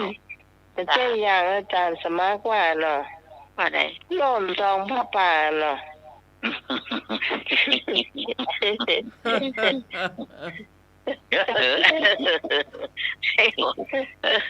จองผ้าป่าหล่นเนาะ อันนี้ กว่าแท้ก็ว่าเนาะ แต่บอกมากล้าไปคือไผ่ใส่คนเดียวเสียชื่อลูกชื่อหลานใส่เห็นไหม เนาะ โอ้ก็ว่าจะได้ดีใจเนาะสั่งสมบุญไปเนาะตอนได้ก็ได้ก็บอกเพิ่นดีๆเนาะ มีน้อยก็หอมน้อยเนาะ บอกเพิ่น ตาก็ล้างแล้วก็ ตั้งใจเอาเนาะ จ้ะมี งานกะทิงาน ตะแร ผ้าก ก็ ป่า หอมได้ งาน ก็ อยู่ที่จิตใจเฮาเนาะอยู่ที่ใจเฮา ดีใจเจตนา ถ้า เนาะ บ่ต้องมานั่นมาเขียนชื่อก็บ่เขียนชื่อก็ได้เนาะนะครับ เพิ่นอายก็หรือว่าจะได้ก็ได้ บาท บ่ใส่ชื่อบ่ใส่นามก็ได้เนาะ ไปเจ็บบังคับ 100 บาทก็ได้เดี๋ยวมันมีการโอนเนาะการโอนง่ายเข้า ได้เลขบัญชีได้อย่างก็โอนเข้ามาแจ้งเราเหี้ยเนี่ยเวลาเขาก็ไป โอ้โตป้าอ๋อช่วงนี้ใบเขียวนักหน่อย เจ้าพอสมมติ ใบมันกำลังงามเนาะ ครับ โต ใบเขียวมันลุมอยู่ มันหมดตันแก่เตื้อไม่สู้เตื้อ เข้ามาเข้าใจเลยใบเขียวนะเขานอกใช่ยัง โอ้บางคนไปเอาแหลกแบงค์ซาวมาเลยเป็นปึกๆเลยมาเสียบตรงว่ะเสียบก็ขี้ชันเสียบ ช่วยกันหลายๆคน เรื่องไหมได้นะเพราะว่าแบบเนี้ยเขียวใบเดียวเขียวเป็นปึกอ่ะ อันนั้นเวลาเขาเสียบอันใบสาวนะเขาต้องซ้อนใบสาว2 ใบกันนะ ครับ จะกระแปลง มันรู้ น้ำเลยน่ะ ครับ เป็นคล้ายๆอันสีเสื้อนี่ จ้ะ มัดสีห้อยแต่กันให้ดีละ สีอ่อน ลุงเลยถ้าเจอฝนอย่างนี้ใบเขียวมันเสียฝนนะเนาะ แม่เป็นพลาสติกอ่ะ ถ้าติกละ จ้ะ พล ว่าเป็นรุ่นเก่านี่โอ้เปียก งี้ละ อันละอ่ะไปแห้งนี่หาขึ้นหมด โอ้ครับ เออ โอ้ แต่เราตังแบงค์แต่ก่อน อ่า ขึ้นหาหมดอะเปียกปนนะ โอ้ไม่ร้อยสิบห้าเลยอ่ะ เออ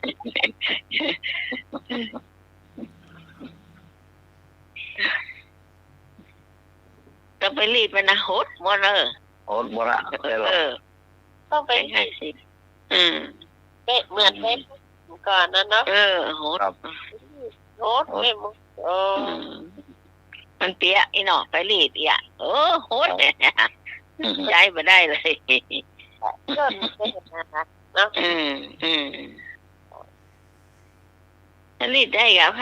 ผ้าห้องไงก่อนนะผ้าบนบนแล้วก็ ไม่ละ รีดบนผ้ามันเป็นยังจากมันก็ได้มันก็แห้งแล้วเป็นพลาสติกเนาะ แม่น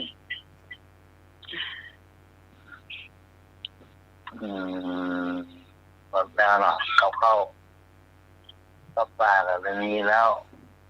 ปากก็มีละกระถินก็มีละโอ้บุญเขาได้หลายกันแล้วถึงพระป่าถึงกระถินน่ะครับประตูกระทะกับบ้านเดียวก็เป็นมหาเศรษ โอ้ ฐี บ้านเดียว สะพานบุญน่ะสะพานบุญน้องก่อนเป็นสะพานบุญ แม่นใหม่ก็ได้บุญต่อกันเจ้า แล้วกันแล้วก็อีตัว เดี๋ยว ครับ หลายอย่าง อ้าวไอ้นึก เรียบร้อยไปละ พูดถึงไม้ฟ้าตะกอนหัวแก้ถังก็สารเอาแก้เม็ดเอาใส่เม็ดถังก็สารนะ อ๋อใบซาวละใบซาวเปลี่ยนน้ำนี่ล่ะ ครับไม้ฟ้าเปลี่ยนน้ำเนี่ย อ๋อ ใส่ถังก็สาร ต้องรีบถ้ารีบมันจะโคตร อ๋อ ให้ช้าตะกอน ครับ ใส่ถังข้าวสารไว้เนาะ ครับ โอ้ ให้ถังก็สาร ใส่ถังเข้ามาเข้านะ ได้บาด โอ้ ใจ ก็เปียกสั่งข้าวสารได้มาเข้าจะได้อ่ะ เอาลอยน้ำมาเนาะลอยน้ำเข้ามาเนาะ น้ำใหญ่ ว่า หา สั่งข้าวสารมันจะสั่งเข้ามา ให้มันแห้งเอาไปลอยน้ำนะเหมือนยุ่งก่อน เอาตากไว้บนข้าวสารหรือว่าเอาอบไว้ เอาไปเอาใส่ไหนก็เข้าใส่เลย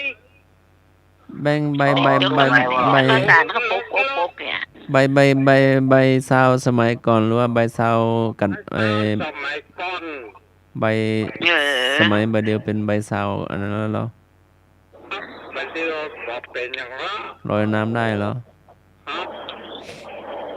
ไปท่าตะกอนมาได้ เนี่ย เรียกน้ำมาได้กันแล้ว เป็นหาหมดอ่ะ ครับเอาไปรีดกับมาได้ เอาไปแลกธนาคารแล้วเหรอธนาคารอิน ธ ดู นาคารเอาเนอะ เอา ขนาดพุทธเกิงเป็นเอา ธนาคารเอาอยู่เนอะ แม่น่ะธนาคารเป็นแรกเอาไปเก็บหมดอ่ะ ครับพุทธเกิงเขา ธนาคารเอาไปเป็นที่ระลึกเนาะ หัวเนอ โอ้โหมันเอาไปอย่างโหลืมไปหมดอ่ะเก็บไปหมดอ่ะ ครับตีกันนะครับ จ้า เจ้า อ้าวเสร็จหรือยังตรงไหน มาเล่าเจี๊ยมา จะสมัครเล่าก่อน เพลช่วงกันเพลวัดเพลว่าขัดพระเจ้า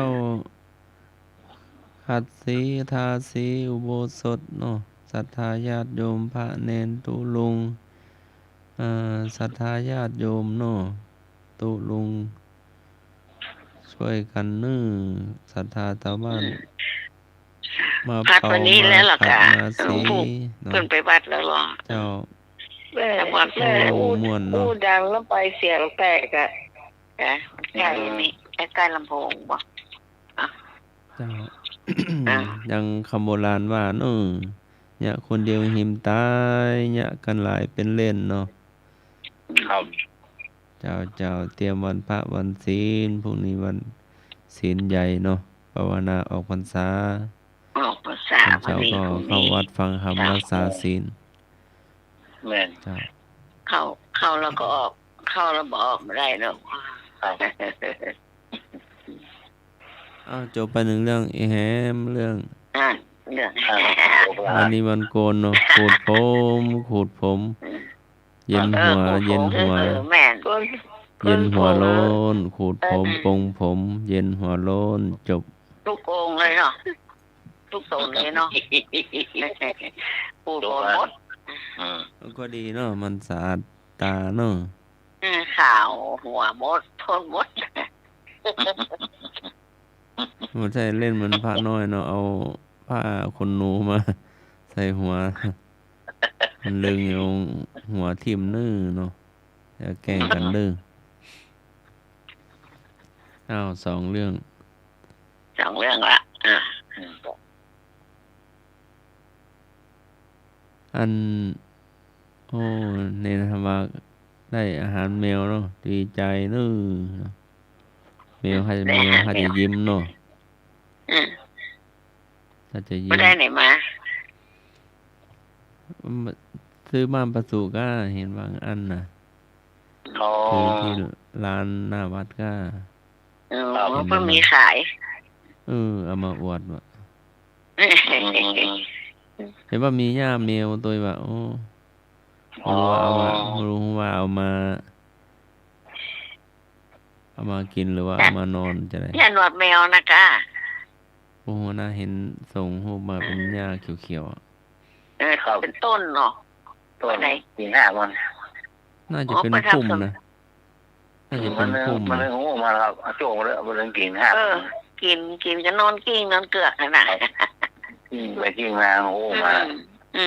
แล้วแมวเอามาสารหดเข้าหรือว่าเอามานอนเล่นบ่ได้ กินครับ กิน ห้า ตัว กิน ห้ามันนะ มันเป็นหญ้าอย่าง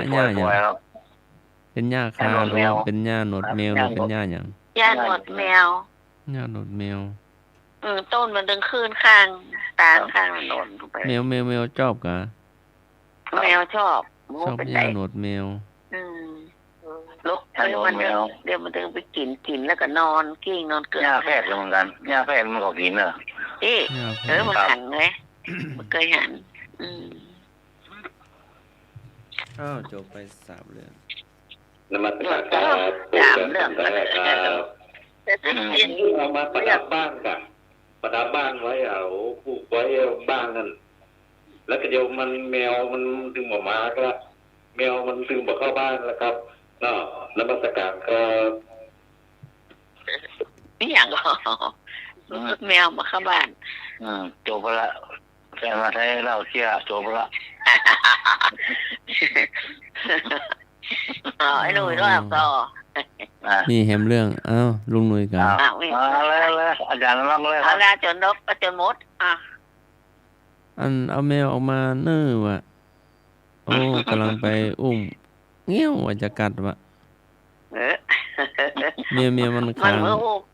ห้องครัวหรือว่ามันขังอะไรอย่างเงี้ย ไม่รู้จะไหนมันเอียงอยู่มันจะขบแล้วเราจะอุ้มมันกัน มันอุ้ม เหนืออุ้มเนาะ มันนึกว่าจะไปเนี่ยมันนะกะ นึกว่า มันเลยว่า เพราะเขามันเคยไปเล่นมันนอนเนาะ ครับไม่เล่น โอ้โหนะบางวันมันก็ขบนะบางวันมันก็ใจเย็นนะ คัน บางวันมันก็เล่น บางวันมันนิ่งเนาะบางวันมันงิ่งแค่ใส่นะ แมวงี้เท่าไหร่อะ บางวัน ได้เหมือนมาเลย บางวันเป็นยักษ์เนาะบางวันเป็นผมเนาะเนาะ เมียงคนกะ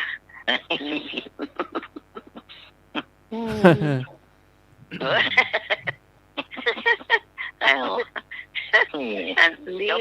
มันแหวะ ใช่บ้านพี่พรเลยพรมีแม่น้องขายกล้วยนะถูก มีอะไรอ่ะถูกกระเจ้าถูก10 บาท โอ้ 40 บาทมีเป็น15 16 แกนพวก ปลา โลกเรียนเอามาไว้เหวิ่งโอ้กินได้แกนเดียวอยู่นะ โอ้ปีนี่กินได้เป็นเดือนดูกันละ อ๋อ เป็นเกินเดือนมันก็ไม่กิน ใช่ถ้ามันเกิน4-5 วันเขาต่อขวางแล้วมันก็เท่า โอ้ มันงอมแล้วไปเอาแป้ง เดี๋ยว ข้าว นี้ ต้ มั ม น มาก ำลัง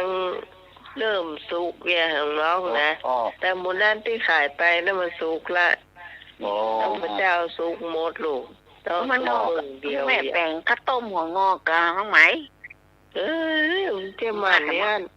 อืม เออ ไอ้น้องเจ้ามัน อ๋อ ยังแป้งอยู่ เจ้ามัน มีนี่วันเดียวนะ สู้เปล่าเรื่องหน่อย หน่วยนะ กินแตนเข้าแล้วกะ อ๋อเจ้า2มาตอน2บ่าย2แมลง2ดอก แปดแกนแล้ว ไอ้น้องเอามือเจ้ากันแล้วเสียไปแกนเดียวอ โอ้ ยู่ มันแกนใหญ่อ่ะโอ้ เต็มสปริงหรอ กันแรกครับ ว่าสองแกนนี่ก็ล้างไปฮะขาบ อ๋อ เอานี่คือแกนนี่พอดีเนาะ กล้วยประเดี๋ยวนี้มันออกนักกับออกเป็นนักอะกล้วยอ่ะมันออกนักขนาดนะเนี่ยราคาโคตรถูกตัวถูกตัวตัวใต้เนี่ยเพื่อนซื้อฟรีกว่าเรายังมีอยู่นะฟรีอ่ะ ไหน ครับนมัสการครับ เออเป็นมาแท้มาบ้านตอนไหนน่ะ เราเจียจบละ เรื่องอย่างไรตอนนี้ไอ้หนุ่ย เรื่องกล้วยแกเดียวจบละเจียตรงไหน ไอ้หนุ่ยเหรอเรื่องกล้วยเหรอ นี่ก็เรื่องน้อยๆนะครับ อ๋อ น้อยๆไปสอบอ่ะอ๋อให้มาได้ป้าให้อยู่ห้องอ่ะ นั่น ป้าให้เศร้าอ่ะ เออ โอ้แล้วเนอมันสุดท้ายอะไรเนออ่ะ จบได้ค่ะ เดี๋ยวแน่มันตุ้ยมันต้องให้ดังละ แต่สมาใครว่าไง เอาเรียกเศร้าในห้องป้าในห้องสื่อ เป็นว่าให้ ข้อหาหน่อยว่าไปสวดมนต์ไหว้พระโอ้ป้าก็ให้เศร้า นั่งกันเป็นแถวนะ อยู่ให้อย่างนี้เหรอ นั่งวันเดียวอ่ะ 4 วิชาเนาะ4 วันเนาะโอ้ย วันนี้มันคล้ายกัน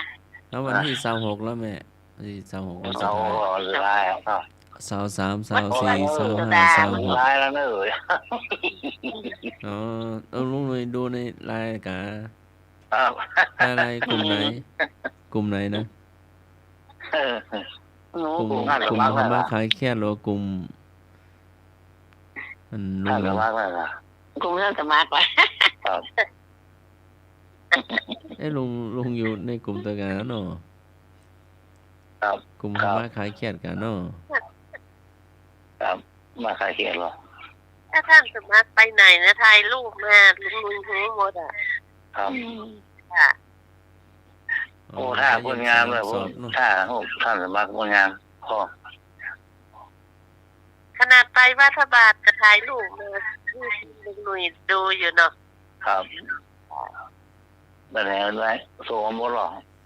วันนี้ก็ประชุมเนาะประชุมท่าน ประชุม พระอุปชาเนาะพระอุปชากับ เตื้อถ่ายรูปแปลก็ต้องรู้ว่าที่การ์ดที่ถ่ายเนี่ย อยู่ตรงไหน อยู่วัดไหน บ งา อน ก อะไร ก็มี เนาะ เนี่ยอยู่ที่ไหนฮั่นบอก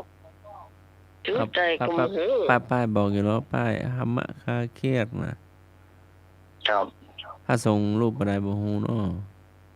ส่งมาโหชอบพอละไป มี ไปเลย ป้าย ชอบ เนาะ พอละมีเนาะเนี่ย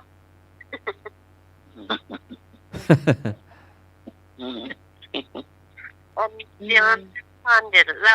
ล่านิทานเล่าเสียนเนาะ ครับ เกี่ยว เอาเลย ในอานิสงส์ของการบริจาคอันใส่บาตรเป็นปัจจัยเป็นสตางค์เนี่ยคือพระเจ้าอันฝรั่งคนหนึ่งนะมีพระมาบิณฑบาตเนาะแล้วก็รู้จะเอาอย่างนี้เข้ามีอย่างที่อันใส่บาตรเนาะก็เลยสตางค์ยอยกใส่หัวเนาะอธิษฐานอย่างก็มู้แล้วก็เอาสตางค์ใส่บาตรพระมาเนาะพระเป็นทุกเจ้าเนี่ยเปิ้นก็เอาไปสร้างพอดีวัดที่พระเปิ้นไปบิณฑบาตนั่นนะเปิ้นจะสร้างศาลาโบสถ์อย่างสักอย่างเนี่ยแล้วเปิ้นก็เอาสตางค์ที่ตุฝรั่งนั้นไปสร้างโบสถ์สร้างศาลาอย่างเนี้ยจ้ะ ครับ สร้างไปพอดีฝรั่งนั่นปิดไปบ้านมันตาย แล้วมันก็ขึ้นไปมันก็โง่ไปอยู่ไหนอยู่เป็นอยู่ศาลาอยู่ว่ะเปิ้นไปอยู่ศาลามีที่อยู่เนาะเป็นศาลาคล้ายกับศาลานั่นน่ะไปข้างกลางหรือศาลาที่อันตรงหน่วยไปหอนนั่งที่หน้าวัดสายหินนั่นน่ะจ้ะนี่ก็จะพอดีคุณอาจารย์เป็นนิมิตเป็นนั่งสมาธิเป็นนั่งเป็นนิมิตไปหานฝรั่งฝรั่งท่านเปิ้นก็บอกเนี่ยเนาะแต่ได้ไปอยู่นี่พอดีมันตายไปแล้วมันไปพอดี ในบุญติทำบุญน่ะเนาะ เจ้าแล้วตังค์100 บาทนั้นมันก็เวียนไปเวียนมาท่านแล้วก็ไปตกกับรถแท็กซี่ที่มันไฟอย่างก็แก๊สระเบิดมาก่อนนั่นน่ะจากที่กรุงเทพปุ่นนะระเบิดสตางค์มันก็ไม่ไปเหี่ยสตางค์มันก็ขึ้นย้อนไปถึงฝรั่งไปหาฝรั่งที่เมืองสวรรค์พุ่นเนาะสวรรค์ประกอบร้อยพอดีคุณไพศาลก็นั่งสมาธิเนาะเกิดนิมิตเปิ้นไปเจอฝรั่งก็บอกคุณไพศาลว่าพวกนี้จะมีทุกเจ้ามาหาที่บ้านฝากสตางค์100 บาทนี่อันทำบุญกับทุกเจ้าเนอะเนี่ยจ้ะผู้บานทอนก็ไปฮะไปหาคุณไพศาลก็กลมรู้กันเนาะก็ตึงไปไพศาลคุณไพศาลก็เอาสตางค์ที่ฝรั่งฝากมา100 บาทถวายครูบาอินทรสร้างอย่างน่ะอย่างวิหารอย่างสักอย่างเนี่ยจะไปบุญแล้วก็ไปถึงอุทิศหยาดน้ำไปหาฝรั่งคนนั้นน่ะที่เป็นเจ้าของสตางค์ไปฝรั่งนั่นก็ได้บุญเห็นไหมจ๊ะแต่ตรงทางที่เพิ่นมาอันถวายครูบาอินทรเนาะแล้วอัน100 บาทนั่นเจ้าของหมู่บ้านนพวรรณนั่นน่ะมันขอปูจาไปเนาะแลกไปโอ้ไปเนี่ยจ้ะไปถึงที่ระลึกเนี่ยจ้ะมันก็มีจริงนะมันตึงเวลาเขาทำบุญไปแล้วเขาก็บุญเนาะไปตายเวลาตายไปแล้วก็ไปตั้งที่ดีอ่ะมันตึงลงไปตั้งที่จ้ะถ้าทำบุญไว้เตอมันตึงได้จะเรื่องห้าสมัครว่าอะไรประกวดเนอะซองนะวิโรจน์ห้ามโลดเลย ก็ซึ่งก็เดี๋ยวเป็นพลังนะอันโลดนี่พุ่นเนอะถ้ามันมีบุญเลยเป็น4 แข้ง 5 แข้งวะเนาะ4 แข้งหยุดก่อนเดี๋ยว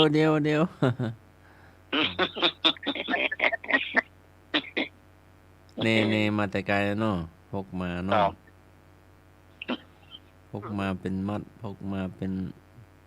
ซองขาวซองขาวมาแล้วเดี๋ยวกระถินวัดฟ้าหินเดี๋ยวกระถินวัดป่าแดงเดี๋ยวกระถินวัดเชตวันทุกวัดเริ่มตีแรกเลยค่ะ31จ้ะเจ้ายังพึ่งเพราะว่าเพิ่นออกพรรษาแล้วเนาะจะออกพรรษาแล้ว31ก็มีงาน30ที่บ้านเหมือนกันที่ท่านก็ท่านเจ้าคุณท่านเทพรัตนนายกเปิ้นฉลองปริญญาธรรมตั้งแต่2 ว่า 3 ประโยคนั่นเนาะที่เปิ้นได้ปริญญาธรรมนั่นน่ะที่พระเจ้าเปิ้นเนนกาตุเจ้าค่ะ สอบเนาะได้กันมา ท่านเจ้าคุณเปิดก็ฉลองที่วัดพระธาตุหาริพุนชัยในวันที่ปลายเนาะ ครับ ที่วัดพี่ฮอนก็ได้ปรริญญาธรรม6 ประโยคมาหนึ่งต้น โอ้ พี่ฮอนก็อุปถากเปิ้นอยู่นะ โอ้ดีครับดีครับโอ้ทำดี ดีกันเนาะ ครับ ชาชีเปิ้นแถมแล้วก็ได้ทำน้ำปัดหน้าถวายแถมเนี่ยมันจะมีน้ำ3 สหายอย่างที่ฮอนว่านะมีมะตูมผู้ชาจีนแล้วก็กระเจี๊ยบจาก3 อย่างแล้วน้ำผึ้งผสมรสหวานในหนึ่งเนาะ ดีครับ ถวายไปแล้วก็ที่หลักๆคือเป็นโรงทานน้ำ ครับ น้ำอัญชันมะนาวน้ำผึ้งจาก3 อย่าง อ๋อครับ เป็นโรงทานเลยนะจ๊ะการสอนแมลงมัชยันโตไปเรียนทำ6 ประโยคสอนแมลง5 ชั่วโมงจาก31ค่ะ ครับ 31 อันนั้นเป็นเศรษฐีเนาะ สาธุตึกเป็นเศรษฐี ครั เนาะ บแล้วบ่ต้องมีในธรรมหรอก จ้า อันนั้นเป็นเศรษฐีอ่ะ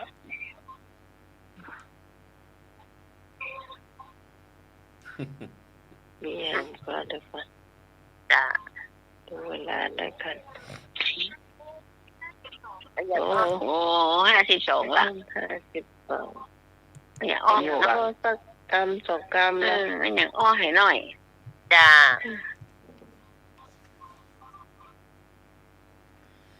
ไปก่อนท่านสมัครนี่บ่ ชาวนาก็บ่ใช่ชาวไร่ก็บ่เชิงหวานพืชไม่ดีหนีตำรวจเปิดเปิง อย่าง ชาวนาก็บ่ใจ ก็บ่ใจ ชาวไร่ก็บ่เชิงหวานพืชไม่ดีหนีตำรวจเปิดเปิง หวานพืชบ่ดี มันหวานพืชบ่ดี มันของผิดกฎหมายมันก็หนีกันเนาะก็ผู้ร้ายกะ คนเล่นทัวร์เล่นการพนัน โอ้โหในกันเนาะ เป็นจังได๋บ่ดี เปิ เด้ ง อ โอ้ เนาะ โห ผิดศีลผิดธรรม โอ้ เนาะ โหเนาะ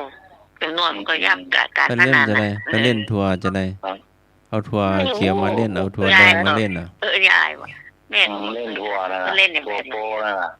มันเป็นแบบไหนไอ้หนุ่ย มันทั่วในมีในก๊อกอ่ะ จ้ะ ครับ ว่าไปการพนันกันแล้วกันเนาะ เนาะ เนาะ ไปหัวได้หมูมันเคยหันเคยหันตะเตื้อ แตงปูออกปลาแตงสาออกปูแตงเนื้อปูเนื้อปลาออกแมงเว้าอ่ะ น่ะ ดูเรื่องเมาหนีเปื่อ วง มี แฝ สาย ก มาเด้อมีสายมาเด้อ เจ้าต่อไป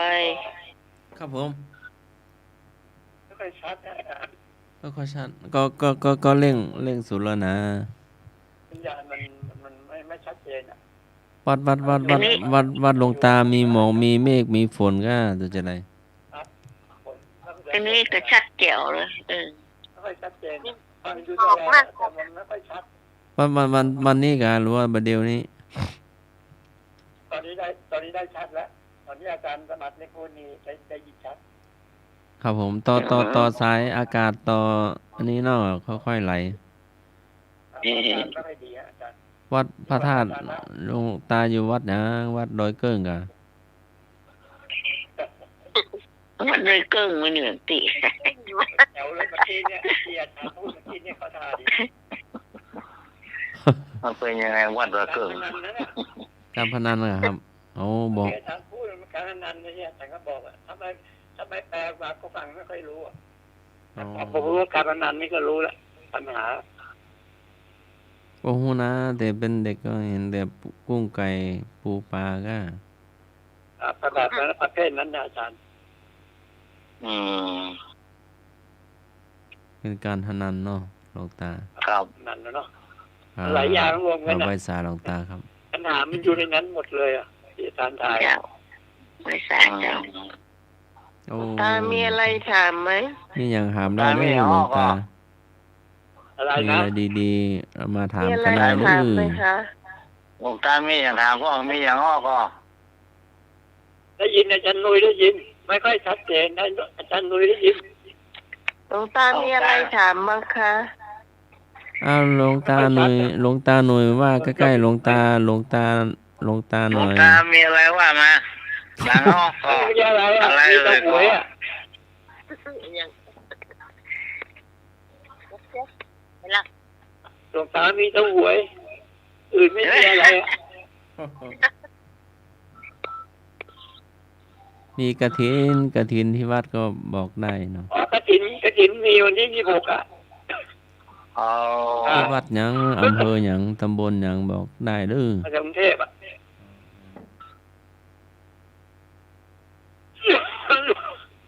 ตอนนี้คนน่าไม่ค่อยดีเท่าไหร่นะปกติ ครับครับผ นมัส ม การหล ไม่ วง ทรา ตา บเจ้า ครับ โอ้ สัญ ดี ญาณติดเสียง โทรมาก็ดีใจ สัญญาณ น้องนยอยู่ไกลไม่ค่อยได้ยินชัดยังดาวพี่คนหนึ่ง เอาได้ยินแล้วเหรอ จ้า ยังดาวแล้วก็บนดอยพวกกับ จ้า อืมสัญญาณเนี่ยสัญญาณอัพอีกอ่ะเพลงอ่ะ จ้า จุดอับสัญญาณเนี่ย เออ จุด ที่ป่ายไม้บนน่ะ อุตส่าห์ขึ้นไปอยู่บนยอดตาลก็มีเสียงหวานๆว่ากรุณาเติมเงินเนี่ย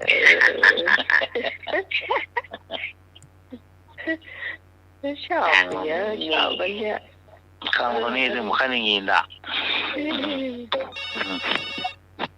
ไอ้เสียงเรื่องหมดอ่ะ แล้วตลกอะสามปีนขึ้นบนต้นตาลหมดเลย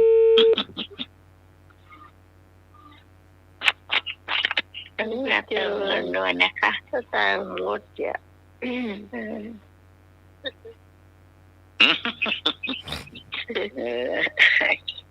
อ้าวเดี๋ยวเที่ยงคืนมาอำลาหนึ่ง อ้าย เดี๋ยวพรุ่งนี้หลับ เวลา เดี๋ยว ไม่ เช้า คอย เจ้า ใคร มาพรุ่งนี้ไปวัดกันมา เวลาไม่คอยใคร เดี๋ยวตื่นสวยเดี๋ยวศรัทธาเจ้าบ้านมานั่งเฝ้าพระเจ้ารอเนาะ โอ้โอ้ หน้าตาก่อน มนต์จันทร์สมาภาพ อ้าว ลาเลย ลุยหน้าไม้แม่ลาก่อนเนาะเดี๋ยวท่านมาตอนท้าย สำหรับวันนี้ต้องขอบคุณคุณผู้ฟังที่มาช่วยกันจัดรายการแล้วก็อยู่กับหมู่เฮาจนจบรายการนะเจ้าวันพรุ่งนี้ก็ติดตามกันใหม่3 ทุ่มถึงเที่ยงคืนสำหรับวันนี้ข้าเจ้าต้องขอบคุณพระอาจารย์พระครูสมุวิศวดุรกิจโจผู้ในวยการสถานีผู้ควบคุมเสียงเลือกเพลงคุณผู้ฟังได้ฟังสวยสำหรับข้าเจ้าพิสมัยสุริยดอนจังหวัดนันตันตำบลเมืองแก้วอำเภอแม่ริมจังหวัดเชียงใหม่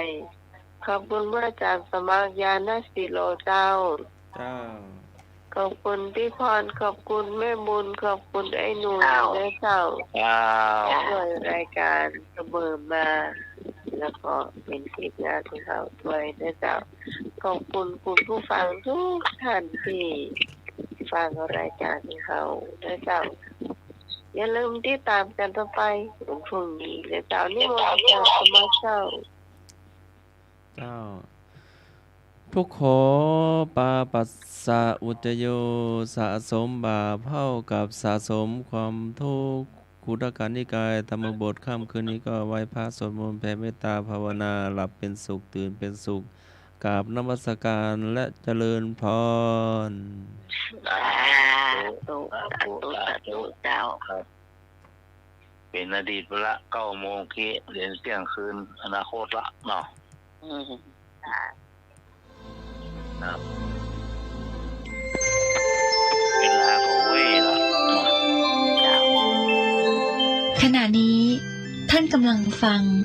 สถานีวิทยุกระจายเสียงพระพุทธศาสนา FM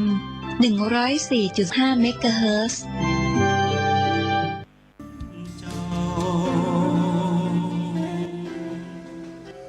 ข่าวสารเพื่อการประชาสัมพันธ์กำหนดการฟังเทศน์รายการรถด่วนขบวนพิเศษฤดูกาลเข้าพรรษาประจำปีพุทธศักราช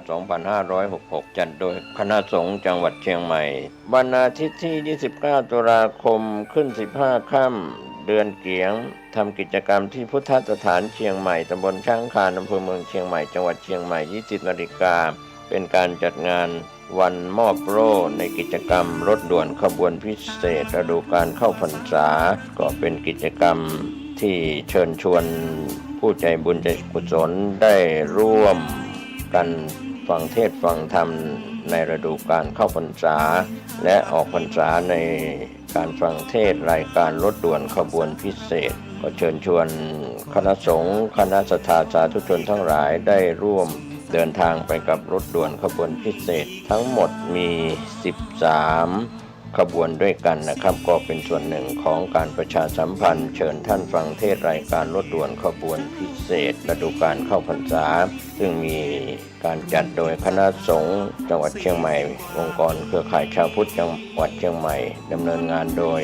คณะกรรมการบริหารงานกลุ่มหนุ่มสาวจังหวัดเชียงใหม่ก็เป็นข่าวสารเพื่อการประชาสัมพันธ์รถด่วนขบวนพิเศษประจำปี 2566 นี้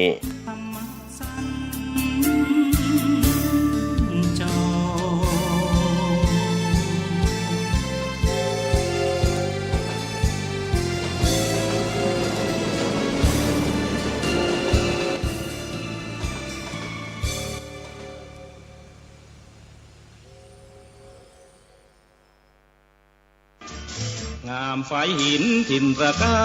รผู้พิงสะพานมหาวิทยาลัยเชียงใหม่ขอเชิญชวนพุทธศาสนิกชนร่วมทำบุญตักบาตรเนื่องในวันเทโวโรหณะวันพระเจ้าเปิดโลกประจำปีพุทธศักราช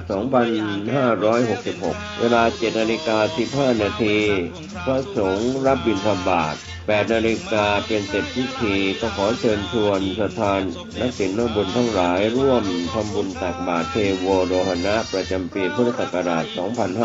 2566 วันจันทร์ที่ 30 ตุลาคม พุทธศักราช 2566 ตั้งแต่ช่วง 6 นาฬิกาเป็นต้นไปภายในถนนสายวัฒนธรรมมหาวิทยาลัยเชียงใหม่เชิญท่านร่วมทำบุญตักบาตรเทโวโรหณะวันพระเจ้าเปิดโลก 30 ตุลาคม